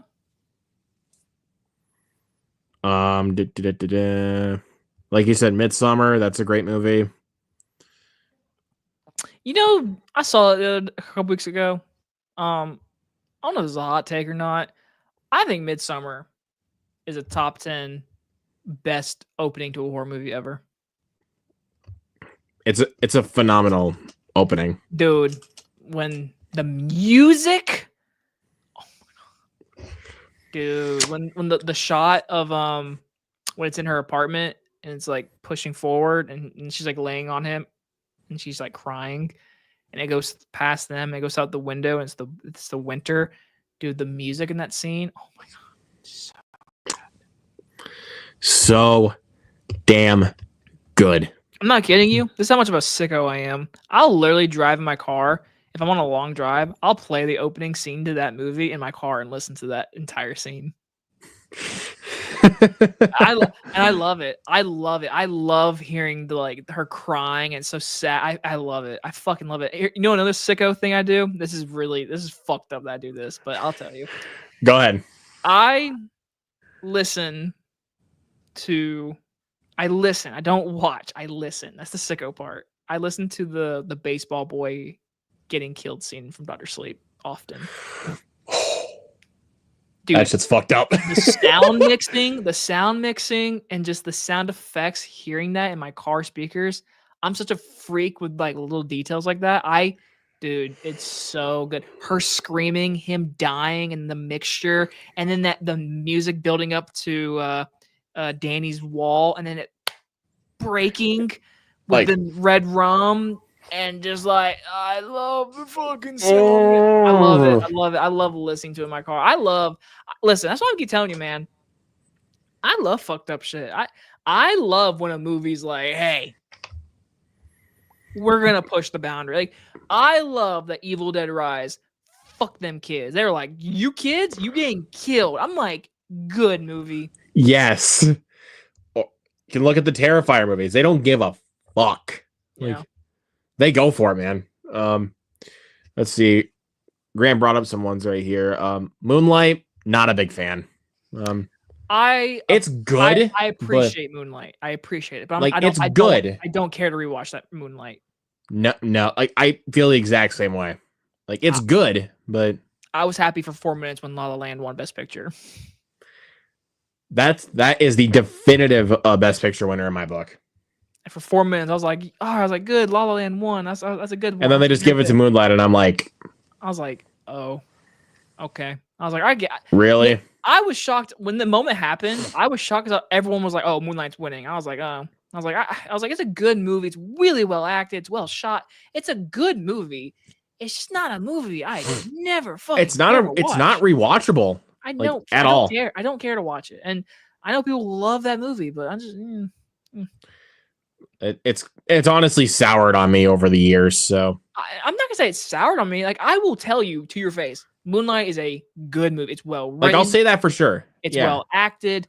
It's a movie. I would, if you've never seen it, watch it once. Give it a watch. Just watch it. Just watch it. It's a movie that definitely feels important, but that to me is like, that's about it. Like I don't care to watch it again. But Spring Breakers is a good one. Dang, I forgot that was A24. Love Spring Breakers. They had an IMAX showing of that recently. I thought about going, but I was like, I don't love that movie enough to go rewatch it in IMAX. But I know Hereditary was like one where it's like you gotta go. Yeah. In IMAX, I was like, yeah. Fucking sneezing girl. I was like, shut the fuck up. What the fuck was that? It's like, is there a leak in the theater? Dude, that fucking girl. I was like, that was seriously the funniest thing ever. You can't be sneezing like that in real life. You need to go to the doctor. You gotta get that fixed. Open that nose up, bitch. Here, I'll do it for you. But no, when Hereditary came, dude, I was like, IMAX Hereditary? Yes. I gotta go to that. Let's see. Oh fucking hell! I still remember this the first time we told that story. Holy shit, that was too Yeah. funny. Man, you know what's also totally random about IMAX? Okay, wait. You, Mr. Ponto, have you ever seen a movie in IMAX? Have you ever? No, like Damn. I know I'm missing out. I mean, you don't have one near you, right? You don't have one like. No. Okay, well, I mean, you can't help that. But like, man, if you ever go on a trip, if you ever go visit like Mike, if you ever go visit just somebody, if you ever just travel, if you have time, do yourself a favor, go to an IMAX. It's Yeah. for you and how much you love movies and like just like the design of movies, whatever. Like, dude, you're gonna fucking shit a brick. You're gonna fucking like. You honestly want to know one film I wanted to honestly see in IMAX? Top Gun Maverick. Honestly, Nosferatu. Like that would be beautiful in IMAX. Like, did that get IMAX release? I think it did get IMAX release, but I know Mickey 17 got IMAX release. I would have loved to see that in IMAX. I saw that in IMAX. One of my favorite IMAXs, they back in 2013 when they re-released Jurassic Park. Oh, it was so fucking cool. But no, to this day, I stand my ground. My favorite thing I've ever seen in IMAX is they in front of a house with a clock on its walls. They did a 3D version of Michael Jackson's Thriller. Still the coolest thing I ever seen in IMAX. I'm trying to think of another good. Did you see the Batman in IMAX? Hell, fucking yeah, dude! That fucking engine scene when the car and the sound. Ooh. And I'm sure you did see Top Gun in IMAX. Fuck yeah, with a packed ass crowd. That shit was perfect. Yeah, like, dude, you need to see. I'm telling you, whenever you get a chance, if you ever get a chance, do it. Fucking do it. Like, do it. IMAX is so cool. Like, I'm literally just gonna look through some of these and see which ones like where it's like I would have killed to see that in IMAX. Hell, I'll tell you this right now while you're looking. I refuse for my first viewing seeing Sinners it not to be in IMAX. So what's funny is, here's something really funny. So on my Regal thing, they finally released ticket sales for Sinners. And what's really, really, okay, it's not funny to certain people. It's funny to me. I don't know. Should I cover up the address of my theater? I'd say cover it up. Okay. Oh fuck! Oh no! It's so hard. I mean, it's fine. No one's gonna stalk me that much. Oh, okay. If you could see that little 330 right there, that's an IMAX. That's the only IMAX showing on Thursday, April 17th. So here's the thing: I don't work that day. I have no school that day. I don't do shit Thursdays. I go to movies on Thursdays. That's my third day. But literally, everybody that helped worked on Ruby with me, Luke, everyone wants to see this movie with me. It's on a 3:30 on a Thursday. Everyone in my friend group works at those times. So everyone is pissed at me because like, just go to a later showing, because there is a later showing. But it's like, not an IMAX. But it's not an IMAX. And you want to go in IMAX, and I see why. And then here's the worst part. They were like, "Oh, let's just go that Friday, because this is the Friday. There's." Now, let me pull it up again. Fucking arm. That Friday, there's tons of showings. Yeah, all day. They're like, "Just go Friday." I was like, I can't wait. I like it's like, guys, I don't care what it takes. I need to see this. I was like, I need to see it. I have to get my review out right away because algorithm, first off. Second of all, I really want to fucking see this movie. I'm sorry. Okay. I bet you the movie's not going to be bad. God, please don't be bad. I told him, I was like, hey, I'll go see it again. You know, like I believe this movie will be good enough for me to see a second time. I hope. God, imagine this movie fucking sucks. I'd be like, oh. Honestly, Jacob, it will not. I don't think it will. I don't know. But either way, I told them, I was like, I'll just see it again. They're like, no, we want to see it with you for the first time. I was like, dude, I'm sorry. I'm going to 3:30 April 17th. Be there or not, I will be there. So they think I'm being rude. My special lady friend, she can't go. Like she wants to see the movie so bad with me, and she's like, "You're seriously gonna see the movie without me?" I was like, "Listen, I'm sorry. Like, but I gotta do it. I don't. I don't. Technically, in the real world, I don't. I could totally wait till the next day at 7 p.m. to go with them on a Friday night. Yeah, I could, but I'm not. But I'm not. you review movies, and it's algorithm. Algorithm. It's fucking opening day of Sinners. Like, hell, I want to go see an early screening to this movie, but they haven't released anything yet, and I don't know if I can go because right now is my last month of school, so like project is like in heavy right now, so I don't know if I really can go. So my mindset is all right. I'm planning to see it Thursday, April 17th at 3:30. If you want to come with me, come with me. If you don't, bye. Like be square. Like, man, it's a vampire movie. I'm the vampire guy. I like vampire movies. Like I want to go. Like I just want to go to a vampire movie. God damn it. But no, they're all like kind of mad at me. They're all like, "You bitch, you really gonna go see it without?" I'll say it again with you. They're like, "No, I want to see your first reaction." I'm like, "Well, suck a dick." Apparently. But I did find one that I definitely would have liked to see in IMAX. Elvis. Like honestly, I think it would honestly be amazing for me to see in IMAX. Like I don't think I think Elvis was released in IMAX. I don't think I saw it in IMAX. I am sure it did it was released in IMAX theaters. Or in IMAX screens, I should say. There's some times where like movies like I like for Sinners, prime example. That is a movie that is literally shot with IMAX cameras. It is made Oh man. to be best in IMAX. But with certain movies, like I could see on regular, like I'll go to a regular showing. It's not the end of the world. I know, but it's like I feel like with the type of style that Elvis has, it's like that movie should be in IMAX. Like it probably sound great. I mean, again, that's another thing about IMAX. It's not just the screen; it's the sound design. The sound is like, yeah, for sure. But again, though, you know what I'm getting at. With that, dude, Civil War in IMAX was crazy. Oh, loud. dude, I would have loved to see that. That was crazy loud. That was so fucking loud. I think you might have told me about that experience. Like the gunshots in that were loud. Oh, that movie was fucking loud. That movie, and I'll never forget when Dunkirk came out. That shit was so fucking loud. Yeah, I could not imagine that. I would have loved to have seen Super Mario Brothers in IMAX. Yeah, that was a big one in IMAX. I remember. I wish I could have saw that one in IMAX. I did not see that. I did not see an IMAX. I saw an RPX, which is an IMAX copy in Regal's ownership. So if that makes any sense. Yeah, you have a good point there. Was Godzilla -1 released in IMAX?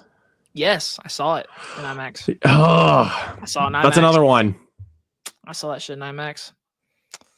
That's another one, dude. I would have loved to have seen that in IMAX. Usually, all the big movies I try to see in IMAX. If it's a big movie, like The Amateur is coming to IMAX next week. If I would have saw The Amateur next weekend, I would have saw that shit in fucking standard. No way I'm seeing that in IMAX. How about Twisters? I saw it in IMAX. That was IMAX worthy. I saw it in IMAX. You saw Wild Robot in IMAX, right? I did. Me and one other person. Bro, that's another one. That was a good honestly. One. Hell, I saw Minecraft in IMAX. Did you see Wicked in IMAX? Fuck yeah! Me and my special lady friend, we went to that special showing. It was only in IMAX, but yeah, that shit was the ending, the last song. Yeah, that shit was blaring in IMAX surround sound. Oh my god, it was amazing. Yeah. How about did you see Sonic 3 in IMAX? Did I think I did. That's another one where it would have. No, I didn't. Oh, I didn't. I saw Sonic 2 in IMAX. I seen a Sonic movie in IMAX, but it wasn't 3. It wasn't 3. honestly, all three of them. I wish I saw, and I wish I could have gotten to see an IMAX. Those. I'm not saying it wasn't. Yeah, those were probably IMAX worthy. I just didn't watch them in IMAX. I think it was one of those things where like the standard showing was like playing at like 2 p.m. or some shit like that. Or did I see that early? I don't remember. I think you saw. I was trying to remember. I see way too many movies. I'm sure you saw. Did I see that early? I think you did. I think I did. You could have. Dude, I don't remember. Dude, I see way too many movies. I know you do.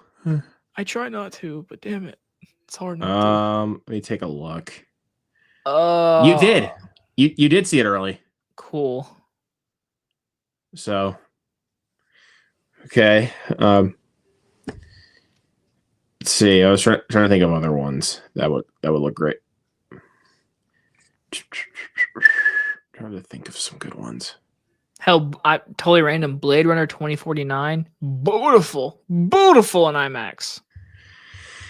Yeah, Beautiful. Trying to think of some like other. I would have loved to have seen Romulus in IMAX. I saw that in regular the first time, but me and Special A friends saw it a second time, but we saw it in RPX. So kind of. I would say count it. Okay, then I did see it. I'll count it. It wasn't my first viewing though, but I did see that in RPX. Also, wait, hold on. Wait, sorry, fans of something. I didn't see the question. Hold on. IMAX, Dolby, Real D, Mary fuck kill 3D. Get the fuck out of here. Yeah.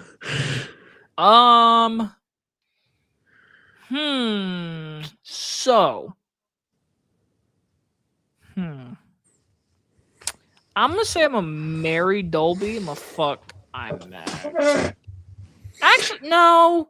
Swap that around. I'll marry IMAX. I'm a fuck Dolby because the Dolby surround sound is awesome. I've only been to like a handful of them, but because there's a local movie theater that it's family owned, they have a Dolby theater. They have a Dolby auditorium.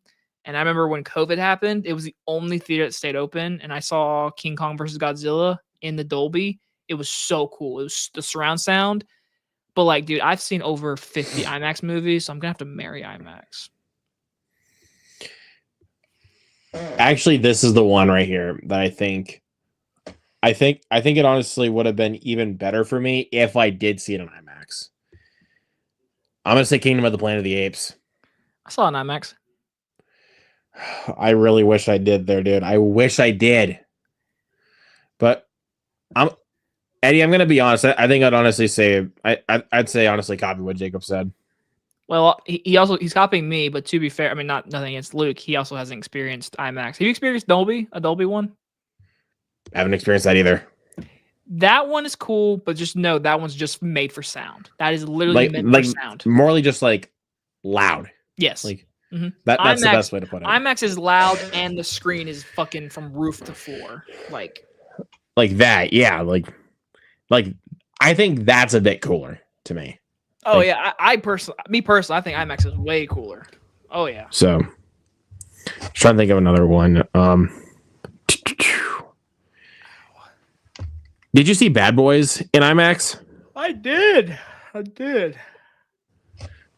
Yeah, I was thinking, because I knew that one was released in IMAX. I did.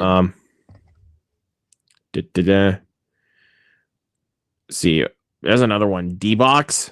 I don't know about D-Box. D-Box. Oh, is that the fucking? Is it kind of like 4DX where like the chairs move? Is that D-Box or am I thinking something else? Again, I haven't experienced that either. D-Box. I don't know if I I've experienced debot. Maybe I have. What's the one called where it's like the screen is on your left to right and it's in the center? That's Screen X. Yeah, fuck that. I don't like that. I have motion sickness. I don't like. Don't like. Yeah, that. I know. I'm not a big fan of that. Or even like when the weird ass camera movements, like nope, gotta look down. Like, yeah, I just especially with the screens being in front of me, left, right, and there's like stuff happening on the left. Like no, nope. Because I remember you said with like, wasn't it? Was it Presence? Where it's like, where it's like going up the stair, like the camera's like going up the stairs and it like turns. Yeah, like, I gotta look down. Like, yeah, a little motion sickness. The whole movie, the camera's moving. It's just kind of like, hell, because it's a first person POV ghost movie. So hell, I'll tell you right now. I mean, it's not spoiler really. There's a scene in The Amateur. It's near the end, and he's on a boat and he's talking to somebody, and the camera's moving. I low key kind of was like, looked down. I was like, so when you see it, you'll know what I'm talking about. It's just him and one other person talking, but the camera's moving. I'm like the camera's like going like up and down like this a little bit. Like yeah. So, no, I get that, but yeah. I would tell you, Luke. I'm telling you, you need to go to IMAX if you can. I know, like you literally can't. Like there's like you could drive to an hour away to go see certain movies, but like you physically can't go to IMAX anywhere near you. So like if you ever travel somewhere and they have an IMAX, do it. I will do what I can, man. Like even if it's not a movie, you're like, I really don't want to see this in IMAX, but like just to get the experience of it, do it. Like say, yeah, fuck it. I'll try.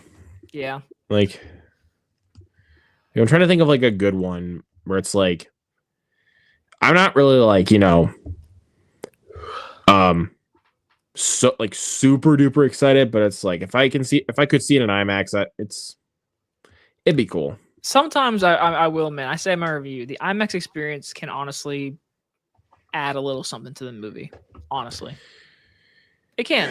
I'll be honest, it can. Yeah, no, I get that, but that has me thinking. If only I could, I wish I could be able to see Mission Impossible in IMAX. I saw Fallout. I saw all of them in IMAX. Yeah, I even saw Ghost Protocol in IMAX. Yeah, I've seen them all. I know you're gonna see Final Reckoning in IMAX. Like I plan to, yeah.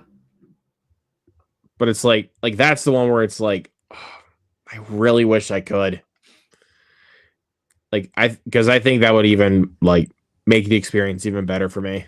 Hell, a Top Gun Maverick. That fucking shit. That was an experience. That was an experience in IMAX. Like it looks great. It looks great in 4K, but nothing beats IMAX for Top Gun Maverick. Like that's the movie. Like that's one of those films where it's like, it's like a must watch in theaters. Like yeah, where it's like we have these films where it's like I prefer to see it in theaters, but you could still enjoy it at home. But Top Gun Maverick was like, no, you got to see this sucker on the biggest screen possible. Yeah, like. So that's why I try to tell people in my reviews sometimes. They're like, hey, if you don't want to spend your money, I know movie theaters can be kind of expensive. You don't want to go see it in theaters. Hey, I will always tell you, go see in a theater no matter what. It is like the experience. A movie theater experience beats anything in my opinion. Don't give a fuck. But people really care about pricing, which I agree. Pricing can really come into play sometimes. If like you have little kids and you want to go see fucking that Sneakers movie, go watch that at home. Because I'm not going to be fucking watching that shit in theaters. Because nope. No, thanks. I will not be watching that next weekend or whatever the fuck comes out. I'm like, nope, I'm good. Animated sneaker movie? We've seen enough animated movies where inanimate objects come to life. Like we've seen enough of that. Well, remember an hour and 49 minutes ago when I was like, hey. Yeah, I gotta remember that. So unfortunately, I think this will probably be the time to call it. Unfortunately, I do have to call it because it is 11:29, and I have to fucking do a presentation voiceover. No, I feel it, man. It's all right, but thank you everybody so much that came in. Thank you to everybody that came to the chat, and we'll catch you guys next time. Peace out.